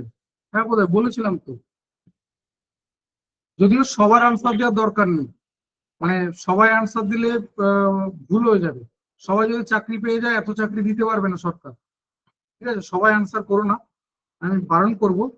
ওই একজন দুজন তিনজনই দাও, যারা অ্যাকচুয়ালি চাকরি পাবে। যারা ফর্ম ফিল আপ করবে তাদের জন্য বলছি না, কারণ ফর্ম ফিল আপ করলে সরকারের সুবিধা আছে, সেক্ষেত্রে তোমার হেড কাউন্ট হবে, এটা ঠিক আছে। তো যারা ফর্ম ফিল আপ করবে এমনি চাকরির যেদিন পরীক্ষা হবে সেদিন বেড়াতে যাবে, তাদের আনসার দেওয়ার দরকার নেই। এমনি যারা চাকরি পেতে চাও তারাই শুধু আনসার দাও, তারাই শুধু আনসার দাও। আর এটা রিলেট করতে পারবে তারাই যারা গতকাল ক্লাসটাতে ছিলে, যারা গতকাল ক্লাসে ছিলে তারাই শুধুমাত্র এই কোশ্চেনটার সাথে রিলেট করতে পারবে, আদারওয়াইজ রিলেট করতে পারবে না। নেক্সট যেটা বলার, আচ্ছা আগামীকালকের ক্লাসটা বলে রাখি। আগামীকাল স্ট্যাটিক জিকে কারেন্ট অ্যাফেয়ার্স এর ক্লাস রয়েছে, ঠিক সন্ধ্যে 6টা থেকে শুরু হবে। আমি আজকের ক্লাসের রেসপেক্টে অ্যাজাম্পশন করেছিলাম, আগামীকালকে ক্লাসের রেসপেক্টে বলে রাখি যে ক্লাস কেমন হবে না হবে সে তো তুমি বলবে, তোমার থেকে ফিডব্যাক নেবো, সে তো তুমি শেয়ার করবে। কিন্তু যেটা হবে যে ধরো ক্লাসে যে পিডিএফটা শেয়ার করা হবে সেটা তোমার কাছে অ্যাসেট মনে হবে, সম্পত্তি মনে হবে। ঠিক আছে, এবার এটা আমি বাড়িয়ে বললাম কেন, বেশি করে বললাম না কম করে বললাম, এটা তুমি বলবে আগামীকাল। তো তোমার কাছে যে পিডিএফটা শেয়ার করা হবে, এই পিডিএফটা তোমার কাছে অ্যাসেট মনে হবে, সম্পত্তি মনে হবে। এটা গেল নাম্বার ওয়ান। নাম্বার টু যেটা, যে এই তোমাদের যে গ্রুপ সি গ্রুপ ডি এর জন্য বলি, তাহলে গ্রুপ সি এর বা গ্রুপ ডি যেখানেই বলো না কেন, সেখানে 15 নম্বরে কারেন্ট অ্যাফেয়ার্স রয়েছে। আগামীকাল ক্লাসে কারেন্ট অ্যাফেয়ার্স থাকবে, অর্থাৎ আগামীকালের ক্লাস কত নাম্বার তোমার জন্য রয়েছে সেটা একটু বলে দিই। যে 15 নম্বর বললাম কারেন্ট অ্যাফেয়ার্স, তো তুমি কারেন্ট অ্যাফেয়ার্স এর জন্য 15 নম্বর পাচ্ছ আগামীকাল ক্লাস থেকে। প্লাস আমাদের যে জিকে বা জেনারেল অ্যাওয়ারনেস বলে যে পার্টটা রয়েছে, সেখানে মূলত যে সাবজেক্ট গুলো থাকে আমি গতকাল বলেছিলাম, history, geography, polity, economics, science, static GK, current affairs, computer, environment, এই রিলেটেড কোশ্চেন থাকে। মানে এখন এই কম্পিউটার, এনভায়রনমেন্ট এগুলো থাকবে, কারণ এগুলো খুব হট টপিক বলতে পারো, মানে এই মুহূর্তে বহুল চর্চিত, আমাদের সবকিছুর মধ্যে এগুলো জড়িয়ে রয়েছে। তো যে এর মধ্যে আমি গতকাল বলেছিলাম যারা ক্লাস করেছিল তারা রিলেট করতে পারবে যে অবশ্যই এদের মধ্যে এই সাবজেক্টগুলো সমান গুরুত্বপূর্ণ নয়। কিছু সাবজেক্ট আছে যারা পুরো জায়গাটা মানে 15-এর মধ্যে তারাই বলতে পারো প্রায় 12-13 জুড়ে রয়েছে, আর বাকি 3-4টে সাবজেক্ট মিলিয়ে হয়তো 2টো বা 3টে কোশ্চেন আসবে, যে কম্পিউটার থেকে একটা আসলো, একটা পলিটি থেকে একটা আসবে, এরকম ব্যাপারটা। তো এই গতকাল ক্লাস করেছিল যারা, তারা জানতে পারবে এই ব্যাপারগুলো বা তারা রিলেট করতে পারবে। তো গতকাল ক্লাসে বলেছিলাম যে জিকের মধ্যে গুরুত্বপূর্ণ যে জায়গাগুলো, তাদের মধ্যে বলেছিলাম হিস্ট্রি, 2 নম্বরে বলেছিলাম জিওগ্রাফি, তারপরে সায়েন্স বা স্ট্যাটিক জিকে। স্ট্যাটিক জিকে বলতে কি আমি সেটা একটু বলে দিই। স্ট্যাটিক জিকে বলতে মূলত ধরে নাও আমাদের উপরাষ্ট্রপতি কারা কারা রয়েছে, যে আমাদের দেশের দ্বিতীয় উপরাষ্ট্রপতি কে ছিলেন, জিজ্ঞাসা করে দিয়ে 4টে অপশন দিয়ে দিল, এবার সেটা কি হবে। মানে এই যে লিস্ট গুলো, এগুলো তুমি কালকে দেখবে ডিটেলসে পেয়ে যাবে। আমি কিছু উদাহরণ দিচ্ছি মাত্র, এমন না যে কালকে ক্লাসে সব পেয়ে যাবে। এরকম স্ট্র্যাটেজি দিকে যদি বলি, তা প্রায় 100+ টপিক রয়েছে। এবার একটা ক্লাসের সব টপিক কভার করাও সম্ভব না, পড়ানো সম্ভব না, তুমিও নিতে পারবে না। তো যেটা বলার আর কি, যে ধরো এরকম, যে বা ধরো বিভিন্ন মহিলা, যারা প্রথম মহিলা, আমাদের দেশের প্রথম মহিলা মুখ্যমন্ত্রী, প্রথম মহিলা পাইলট, প্রথম মহিলা ডক্টর, তো এই লিস্ট গুলো কালকে এরকম ভাবে, এইগুলো সব আমাদের স্ট্র্যাটেজিকের মধ্যে রয়েছে। আমাদের যেহেতু এটা ওয়েস্ট বেঙ্গলের পরীক্ষা, তো আমাদের ওয়েস্ট বেঙ্গল রিলেটেড যা যা কিছু ইম্পর্টেন্ট, সেটা ওয়েস্ট বেঙ্গলের আমাদের রাজ্য ফুল হতে পারে, রাজ্য পাখি হতে পারে, রাজ্য পশু হতে পারে, এই ব্যাপারগুলো অনেকে জানো হয়তো, অনেকে জানো না। আমিও যদি এই সাবজেক্টে নই, যিনি আগামীকাল থাকবেন, এক্সপার্ট ফ্যাকাল্টি থাকবেন, তিনি আরো ভালো বলতে পারবেন। তো আগামীকাল এই নিয়ে ডিটেলসে ডিসকাশন হবে। এটা গেল স্ট্র্যাটেজি। স্ট্র্যাটেজিকে আউট অফ 15 তুমি ধরে নাও গোটা তিনেক থাকতে পারে, 3 নম্বর, 2 থেকে 3 নম্বর থাকতে পারে। তাহলে আমরা যদি 15 নম্বর বললাম কারেন্ট অ্যাফেয়ার্স আর স্ট্র্যাটেজিকে আমরা যদি 2-3 ধরি, তাহলে 17 থেকে 18 নম্বর কালকের ক্লাসের জন্য রয়েছে। আউট অফ 60 আমাদের যে গ্রুপ সি 60 নম্বরের পরীক্ষা হবে, তার মধ্যে 15 থেকে 17 থেকে 18 নম্বর শুধুমাত্র কালকের ক্লাসের মধ্যে থাকবে। তো স্ট্র্যাটেজিকে এবং কারেন্ট অ্যাফেয়ার্স এই দুটো পার্টি কালকের ক্লাসের মধ্যে ডিসকাশন হবে। কারেন্ট অ্যাফেয়ার্স 15 নম্বর থাকছে, এখানে একটা পুরো ইন্ডিভিজুয়াল বা স্বতন্ত্র একটা পার্ট, তোমরা জানো যে আমরা গ্রুপ সি বা গ্রুপ বি যাই বলি না কেন, এছাড়া আমাদের জিকের মধ্যে একটা অংশ রয়েছে যেটা আমরা বলছি স্ট্যাটিক জিকে। কারেন্ট অ্যাফেয়ার্স বললে এই মুহূর্তে দাঁড়িয়ে যে নোবেল পুরস্কার যেটা ঘোষণা হলো গতকাল বা তার আগের দিন পুরো ব্যাপারটাই গুরুত্বপূর্ণ। এছাড়া ধরো প্যারা অলিম্পিক, ইভেন যে আইপিএল হয়ে গেল, এই IPL, world cup cricket, football, কারণ মোটামুটি আমাদের ওয়েস্ট বেঙ্গল কম বেশি অন্তত আমাদের 1 বছর তো অবশ্যই, কারণ আমাদের পরীক্ষা ধরো 2026-এর জানুয়ারিতে হবে, তাহলে এন্টায়ার 2025 তো বটেই তোমাকে পড়তে হবে, সাথে আর একটু বেশি করে পড়লে ভালো হয়, এরকম ব্যাপারটা। তো যিনি কালকে আগামীকাল থাকবেন তিনি আরো ভালো বলতে পারবেন। না ঠিক আছে, ওই একটাই গ্রুপ খোলা হয়েছে, সব গ্রুপ তো খোলা সম্ভব না। ঠিক আছে, হ্যাঁ, থ্যাংক ইউ। আমি আশা করি যে আজকের ক্লাসটা তোমাকে একটা পথ দেখাবে। আজকের ক্লাসে কিন্তু কোনো টপিক হয়নি, কোনো কিছু না যে তোমাকে শিখিয়েছেন যে প্রিপোজিশনে কি কি রুল রয়েছে, প্রিপোজিশনে কি কি টাইপের রয়েছে, বা কোনো ভোকাবুলারি, এসব কোনো কিছু হয়নি। তো ওভারঅল গেছে, এবং স্যার যেটা পরিষ্কার জানিয়ে দিয়েছেন একদম প্রথমে যে আজকের ক্লাসে একটা কিন্তু দিক নির্ণয়, একটা ডাইরেকশন তুমি পাবে, কিন্তু এর পরবর্তী যে ক্লাস হবে সেটা কিন্তু একদম পুরো চ্যাপ্টার ওয়াইজ ক্লাস হবে, যে নাউন, প্রোনাউন, অ্যাডজেক্টিভ, ওদিকে প্রিপোজিশন, এদিকে টেন্স, বা এগুলো যা যা রয়েছে। কারণ তিনি সাবজেক্ট এক্সপার্ট, আমি নই, তো তিনি আরো ভালো বলতে পারবেন, তিনি আরো এই জায়গাগুলোকে তোমাদেরকে আরো ভালো রিলেট করতে পারবেন। তো এর পরবর্তী যে ইংলিশ ক্লাস হবে সেখানে কিন্তু একদম চ্যাপ্টার ওয়াইজ ক্লাস হবে, সেখানে তোমাকে বোঝাতে যাবেন না কত কি মার্কস রয়েছে, কোন চ্যাপ্টার থেকে কতগুলো কি কোশ্চেন আসবে, এগুলো কিন্তু এই হয়ে গেল। এর পরবর্তীতে কিন্তু একদম পুরো ডিটেলস টপিকের মধ্যে ঢুকে যাবে, এবং সেই রিলেটেড তোমাদের এক্সাম ওরিয়েন্টেড যেরকম কোশ্চেন হওয়া উচিত সেরকম ভাবে কিন্তু ক্লাসগুলো চলবে। তো এই গেল এটা। নেক্সট যেটা বলার যে তোমার আগামীকাল ক্লাসে যেটা বলছিলাম যে হ্যাঁ, এই কারেন্ট অ্যাফেয়ার্স এই টপিক গুলো রয়েছে, প্লাস স্ট্যাটিক জিকে। তো এই কারেন্ট অ্যাফেয়ার্স বা স্ট্যাটিক জিকে যদি বলি, তাহলে এর সোর্স আজকের দিনে দাঁড়িয়ে অ্যাভেলেবেল বললে কম বলা হবে, ভীষণভাবে অ্যাভেলেবেল। আমার কাছে বা তোমার কাছে একটা অ্যান্ড্রয়েড ফোন আছে, তার মানে আমি সবকিছু জানি, এরকম একটা ব্যাপার, সবকিছু আমাদের কাছে অ্যাভেলেবেল। তো সেই জায়গা থেকে বললে দুটো জায়গা ভীষণভাবে গুরুত্বপূর্ণ। 1 নম্বর যেটা অথেন্টিক, কতটা সেটা অথেন্টিক বা জেনুইন, কারণ সব জায়গা থেকে তুমি সবকিছু পড়ছো বা পাচ্ছ, সেটা জেনুইন বা অথেন্টিক নাও হতে পারে, সেটা কতটা সত্যি, এই ব্যাপারগুলো খুব গুরুত্বপূর্ণ। এটা গেল নাম্বার 1। নাম্বার 2, যে সমস্ত কিছু এক জায়গায় পাওয়া, সমস্ত কিছু এক জায়গায় পাওয়া।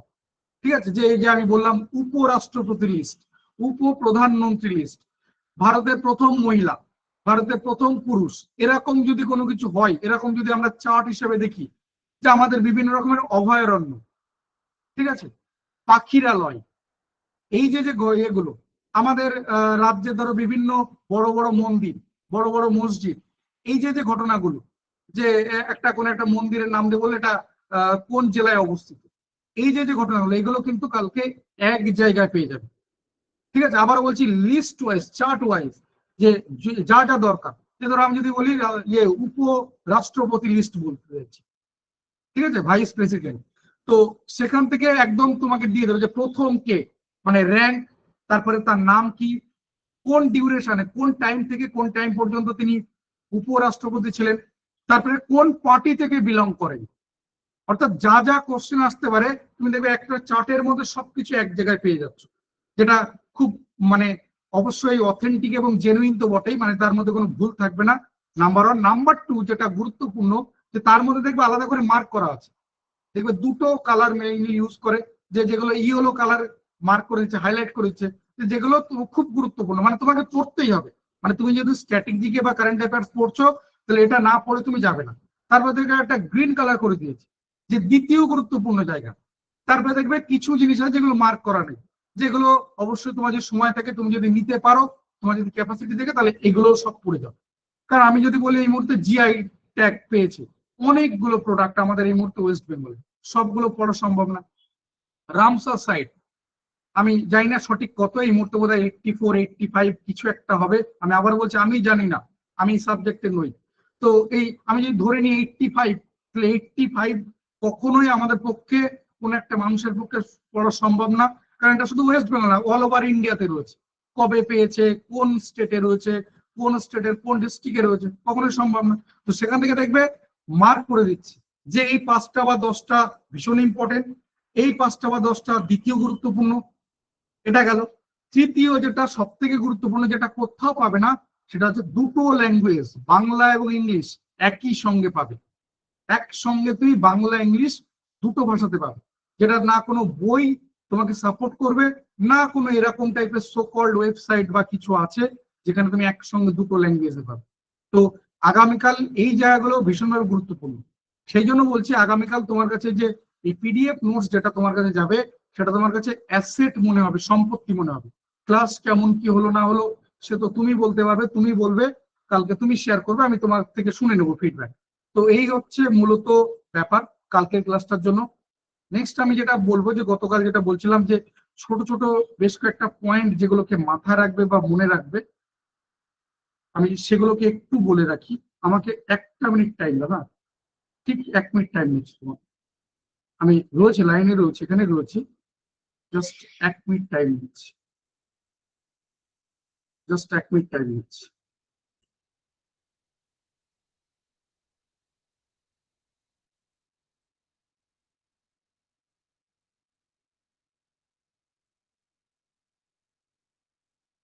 হয়ে গেছে, হ্যাঁ?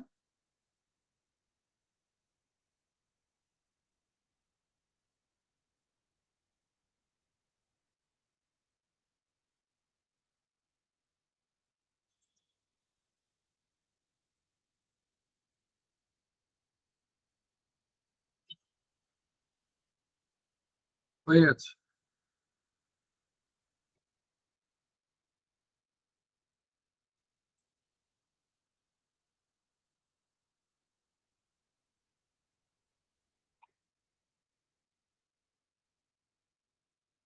হয়ে গেছে, জাস্ট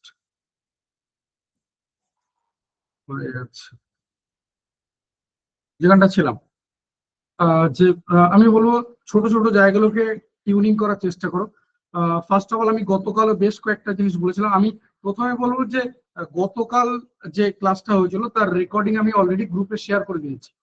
প্রথম কথা বলবো যে রেকর্ডিংটা আরেকবার ভালো করে দেখো। প্রথম পার্টটা এই আমাদের জেনারেল যা কিছু সিলেবাস বা যা কিছু এগুলো নিয়ে বলা হয়েছিল, যেগুলো তোমরা কারোর কাছে এই ডেটাগুলো রয়েছে বা ইন্টারনেটে অ্যাভেলেবেল, যেহেতু এই পরীক্ষাটা ভীষণভাবে এই মুহূর্তে একটা হট টপিক, বা বলতে পারো এর একটা বিরাট পরিমাণ ছেলে মেয়ে ফর্ম ফিল আপ করবে। মানে আমার আইডিয়া অন্তত প্রায় অন্তত 12 থেকে 15 lakh candidate form fill up করবে শুধুমাত্র এই পরীক্ষাটার জন্য। যেহেতু ভ্যারাইটি ভাবো একবার, যে 18 থেকে 40 বছর বয়স, মানে জেনারেল হিসাবে, মানে যে 2000 সালে পাশ করেছে মাধ্যমিক, সেও তোমার কম্পিটিটর। এবার আমি যদি এসসি এসটি ধরি, তাহলে 1995 সালেও যে মাধ্যমিক পাশ করেছে সেও তোমার কম্পিটিটর। তাহলে বুঝতে পারছো যে তোমার এই ব্যাপ্তি বা কি হতে পারে। এবার আমি ধরে নিচ্ছি যে এদের মধ্যে একটা বড় অংশ, বেশিরভাগ অংশ বলতে পারো, বড় অংশ যে যারা একেবারে প্রিপারেশনের মধ্যে নেই। কিন্তু আমাদের তো ভ্যাকেন্সি কত, 8,000 8,500 কাছাকাছি, তাই তো? খুব বেশি হলে 8,500 কাছাকাছি ভ্যাকেন্সি। তাহলে সেই পয়েন্ট অফ ভিউ থেকে যে আমাদের যে নাম্বার অফ ক্যান্ডিডেট যারা সিরিয়াস, যারা রেগুলার পড়াশোনার মধ্যে রয়েছে, মানে এমন কিছু ছেলে মেয়ে রয়েছে যে যারা ধরো দীর্ঘদিন ধরে ডব্লিউবিসিএস এর জন্য প্রিপারেশন নিচ্ছিল, রেল, স্টাফ সিলেকশন কমিশন, এইগুলোর জন্য রেগুলার মানে মার্কেটে পড়ে রয়েছে, পুরনো পাপি যাদেরকে বলা হয় এক কথায়। তো এদের কিন্তু একটা বেসিক জায়গা প্রিপারেশন হয়ে রয়েছে। আমি গতকালও বলেছিলাম, এটা আমার ব্যক্তিগত ধারণা, যে কোশ্চেন খুব একটা স্ট্যান্ডার্ড হবে না, যে একেবারে দেখে কোশ্চেন পেপার ছোঁয়া যাচ্ছে না এরকম হবে না। মোটামুটি আমি যেটা বলেছিলাম যে আউট অফ 60 40 কোশ্চেন মোটামুটি এরকম থাকবে, একটা বেসিক মডারেট প্রিপারেশন রয়েছে। তুমি আউট অফ মানে মোটামুটি 40 কোশ্চেন তুমি আনসার করতে পারবে, কিন্তু কাট অফ 40-র উপরেও যাবে। এই 41 কোশ্চেন আনসার করা বা 42 43 45, এখানে কিন্তু তোমার এই ব্যাপারটা থাকতে হবে যে তুমি তোমার মধ্যে রেগুলারিটি বা তোমার হার্ডওয়ার্ক বা তোমার স্মার্টনেস এই ব্যাপারগুলো কিন্তু থাকতে হবে। অর্থাৎ তোমার মনে হতে পারে যে কোশ্চেন সহজ হয়েছে বা কিছু, বা এই 35 পেয়ে যাওয়া ব্যাপারটা খুব একটা তোমার কাছে কঠিন নাও হতে পারে, কারণ এই পর্যন্ত সবাই হবে। এরপর কিন্তু ওই যে 40-এর পর বললাম 41, মানে তুমি একবারে কয়েক হাজার ক্যান্ডিডেটকে পেছনে ফেলে দেবে। 42 কয়েক হাজার ক্যান্ডিডেটকে পেছনে ফেলে দেবে। 41 থেকে 45 5 নম্বরে কয়েক হাজার না প্রায় লাখ ক্যান্ডিডেট বা কয়েক লাখ ক্যান্ডিডেট তুমি একবারে পিছনে ফেলে দেবে। তাই এই জায়গাটাকে সিরিয়াসলি দেখো। অর্থাৎ তুমি এই জায়গাটাকে যত নিজেকে শার্প করতে পারবে, যতটা নিজেকে পালিশ করতে পারবে, তত বেশি এগোবে। তাই কোনো কিছু বাদ দেওয়ার কথা চিন্তা ভাবনা করবে না। যেটা গতকাল বারবার বলেছি যে প্রত্যেকটা সাবজেক্ট তোমার কাছে গুরুত্বপূর্ণ, তার মানে এই নয় যে সমান গুরুত্বপূর্ণ। আমি অঙ্ক বা ইংলিশকে যতটা গুরুত্ব দেবো, আমি কিন্তু পলিটি ইকোনমিক্স বা এনভায়রনমেন্টকে ততটা গুরুত্ব দেবো না। আমি আগেও জানিয়েছিলাম যে এই সাবজেক্টগুলো তুলনামূলক কম গুরুত্বপূর্ণ, সপ্তাহে একবার করে পড়বো। এবার পড়ার পদ্ধতিগুলো কিন্তু ডিফারেন্ট হতে হবে। ধরো আজকের ক্লাসে যদিও স্যার কোনো পার্টিকুলার টপিক নিয়ে ডিসকাস করেনি, তো নেক্সট দিন ধরো যখন ক্লাস হবে যে নাউন এর ক্লাস হচ্ছে, নাউন, ঠিক আছে, যে আমাদের পার্টস অফ স্পিচে একদম প্রথম চ্যাপ্টার ধরো নাউনের ক্লাস হচ্ছে। তো নাউনের ক্লাস হলো স্যার 1.5 ঘন্টা ধরে অনেক কিছু বললেন, অনেক কিছু বোঝালেন। তোমার যেটা কাজ হবে মানে তুমি কি করে এই এগোবে, মানে তোমাকে তো ওই যে বললাম আমরা লাইনে দাঁড়িয়ে রয়েছি, আমি ধরো 100 নম্বর, 20টা সিট রয়েছে, তাহলে আমার প্রবাবিলিটি বুঝতে পারছো যে বাকি 80 জনকে আমি টপকাতে পারলে তবে আমি 20 জনের লিস্টে ঢুকতে পারবো, তাই না? এরকম তো ব্যাপার। তো এইখান থেকে যত আমি নিজেকে এগোতে পারবো, এর বেসিক উপায় হচ্ছে যে প্রথমে যে 1.5 ঘন্টা যে ক্লাসটা হলো, যে স্যার আজ নাউন পড়িয়েছেন, বা কালকে ধরো অঙ্কের পার্সেন্টেজ ক্লাস হয়েছে, বা এদিকে ধরো জিকের কোন একটা টপিক বা কিছু নিয়ে ক্লাস হয়েছে, তো সেগুলো তুমি পড়লে, ক্লাসটা করলে, 1.5 ঘন্টা ক্লাস করেছো। এবার নেক্সট পরের দিন তুমি সেটাকে লেখো, নিজের মতো করে লেখো। নাউন স্যার যা যা পড়িয়েছেন তুমি সেটাকে লেখো, দেখবে তুমি সব মনে রাখতে পারো না। হয়তো একদম শুরু মানে তুমি যদি একদম বেসিক থেকে থাকো বা আমার কথা শুনে প্রথমবার অ্যাপ্লাই করছো, দেখবে 30-40% মোটামুটি তুমি লিখতে পারছো, তার বেশি না। আর এটা এমন নয় যে তুমি 1.5 ঘন্টা ধরে লিখছো, মানে 1.5 ঘন্টা ক্লাস তুমি 1.5 ঘন্টা লিখছো না, 10 মিনিটে লিখছো। কারণ 1.5 ঘন্টা ক্লাস করানোর মধ্যে স্যার অনেক কিছু গল্প বলেছেন তোমাকে, অনেক এক্সাম্পল দিয়েছেন, অনেক কিছু বুঝিয়েছেন, একই জিনিস 4 বার করে বলেছেন। তো তুমি তো 4 বার করে লিখবে না একই জিনিস। তো তুমি ব্যাপারটাকে কিন্তু 10-12 মিনিটের মধ্যে বা তার কম সময়ের মধ্যে তুমি কিন্তু এটাকে লেখার চেষ্টা করো, যেটা হলো। এবার ইনিশিয়ালি দেখবে প্রথম দিকে তোমার ওই মনে থাকছে মোটামুটি ওই 30%-40%, কিন্তু এটা যদি তুমি রেগুলার কন্টিনিউ করতে পারো, কন্টিনিউ করো, এর মধ্যে যদি একটা ধারাবাহিকতা রাখো, তাহলে একটা সময় দেখবে এটাই প্রায় 70-75%-এ পৌঁছে যাচ্ছে। তুমি যদি কোনো একটা ক্লাসের 70-75% জায়গা পর্যন্ত পৌঁছাতে পারো, তো তুমি জেনে রেখো যে তুমি একটা মোটামুটি ডেঞ্জার জোন ছাড়িয়ে সিকিউর জোনে ঢোকা শুরু করলে। বোঝাতে পারলাম? ডেঞ্জার জোন ছাড়িয়ে সিকিউর জোনে ঢোকা শুরু করলে। তাই এই জায়গাটাকে ফার্স্ট গুরুত্ব দাও। আমাদেরকে প্রতিদিন এগোতে হবে, তুমি একদিনই কিছু করতে পারবে না। এই যে বললাম প্রথমবার কালকে যদি তুমি লেখার চেষ্টা করো, দেখবে খুব বেশি হলে ওই 30-40%-ই তুমি লিখতে পারছো সঠিক। তারপরে কিছু মনে নেই, কিছু ভুলে গেছো, আর কিছু তোমার ওই উদরপিণ্ডি বুদর ঘাড়ে হয়ে যাচ্ছে। একটা জিনিস স্যার বুঝিয়েছিলেন, তুমি মনে হচ্ছে না এটা না ওটা, ওটা না এটা, এরকম একটা ব্যাপার কনফিউশনের মধ্যে চলে আসছে। এবার এগুলোকে তুমি যত বেশি লিখবে, যত বেশি প্র্যাকটিস করবে, তত দেখবে। কারণ আমাকে এই অক্টোবরের পড়াটাও জানুয়ারি পর্যন্ত টানতে হবে। এমন না যে আমি অক্টোবরে পড়ে রাখলাম হয়ে গেল, ব্যাপারটা তা নয়। এটার আলটিমেট আউটপুট, এই বমি করাটা তোমাকে সেই জানুয়ারিতে করতে হবে। তাই এইটাকে কিন্তু টেনে নিয়ে যেতে হবে। এর একমাত্র উপায় হচ্ছে রিপিটেডলি প্র্যাকটিস করা। যে আমি আজকে নাউন একবার পড়েছি, স্যার তো এমন না যে প্রত্যেক মাসে একবার করে নাউন পড়াবেন। এই একবার পড়ালো আর কিন্তু পড়াচ্ছেন না, তারপরে তো এরপরে একটা প্র্যাকটিস আসবে বা কিছু। কারণ নাউন বাদ দিয়ে তো আরো অনেকগুলো টপিক আছে, আরো 15টা টপিক রয়েছে, আমায় তো সবগুলো দেখতে হবে। তোমার কাজ হবে এরকম যে আজ ক্লাস হলো, কালকে তুমি একবার লিখলে, তারপরে এই সপ্তাহের মধ্যে আর একবার লেখার চেষ্টা করবে, তাহলে এক সপ্তাহে 2 বার লিখলে, দেন পরবর্তী 3 সপ্তাহ একবার করে লিখলে, তারপরে পরবর্তী আরো 3-4 সপ্তাহ ধরো সপ্তাহে 2 বার করে, এই 2 সপ্তাহে একবার করে লিখছো, 2 সপ্তাহে একবার, আবার তারপরে সপ্তাহে একবার, মানে মাসে মোটামুটি তুমি 2 থেকে 3 বার লিখছো। মাসে 2 থেকে 3 বার তুমি লিখছো, তাহলে দেখবে তোমার এই নাউন যে ক্লাসটা আমি পার্টিকুলার যেটা বললাম, যেটার অ্যাকুরেসি ছিল 30-40%, একটা সময় এটা ওই 60, 70, 75%, কারোর বা 80 পর্যন্ত পৌঁছে গেছে। ব্যাস, এটা যদি হয় তুমি সিকিউর জোনে আছো, এবং তুমি এটাকে একদম সেই জানুয়ারি পর্যন্ত টানতে পারবে। তার জন্য তোমাকে কোনো এক্সট্রা এফোর্ট দিতে হচ্ছে না, কোনো কিছু এক্সট্রা এফোর্ট দিতে হচ্ছে না, এবং তোমার এই পুরো ব্যাপারটাকে তুমি কন্টিনিউ চালিয়ে যাচ্ছ একই রকম ভাবে। অঙ্ক বা অন্যান্য সাবজেক্ট যা কিছু, এই কিন্তু একমাত্র উপায়। এর দ্বিতীয় যেটা, মানে অনেকে আছে পড়তে পারে না, ঠিক আছে, অনেকে আছে পড়তে পারে না, মানে একটানা 20 মিনিট বা আধ ঘন্টা পড়াটা তাদের কাছে বিরাট বড় চ্যালেঞ্জ।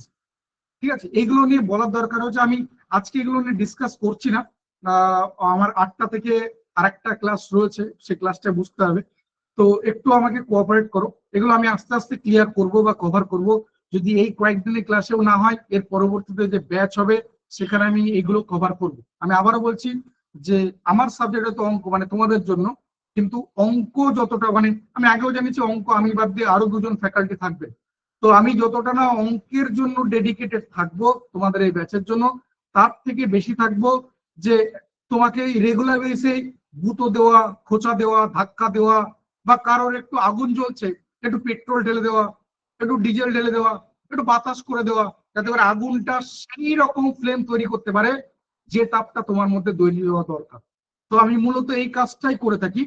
আর গতকাল বোধহয় বলেছিলাম এরকম ব্যাপারটা, যে তোমার জন্য একটা নির্দিষ্ট পথ আছে, একটা নির্দিষ্ট ওয়ে আছে, এই রাস্তা একান্তই তোমার। তোমার হয়ে তোমার বাবা বা তোমার মা 10 পা হেঁটে দিতে পারবেন না। তোমার বাবা যদি ভাবেন ছেলের কষ্ট হবে 10 পা হেঁটে দিই, তা তোমার বাবার অ্যাকাউন্ট হবে, তোমার অ্যাকাউন্ট হবে না। শুধু বলবো যে তোমার জন্য এমন কাউকে, কারণ কাউকে তুমি যখন দৌড়াবে ছুটবে, দেখবে 2-4 বার পড়ছো, প্রথম পড়বেই, পড়লে দেখবে হাঁটু চামড়া উঠে গেছে, নখ উল্টে গেল।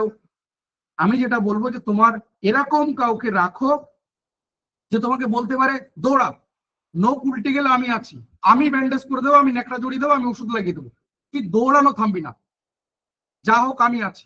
হাঁটু চামড়া উঠে গেলে আমি সেলাই করে দেবো, আমি ব্যান্ডেজ বেঁধে দেবো, তুই দৌড়া, দৌড়ানো থামবি না।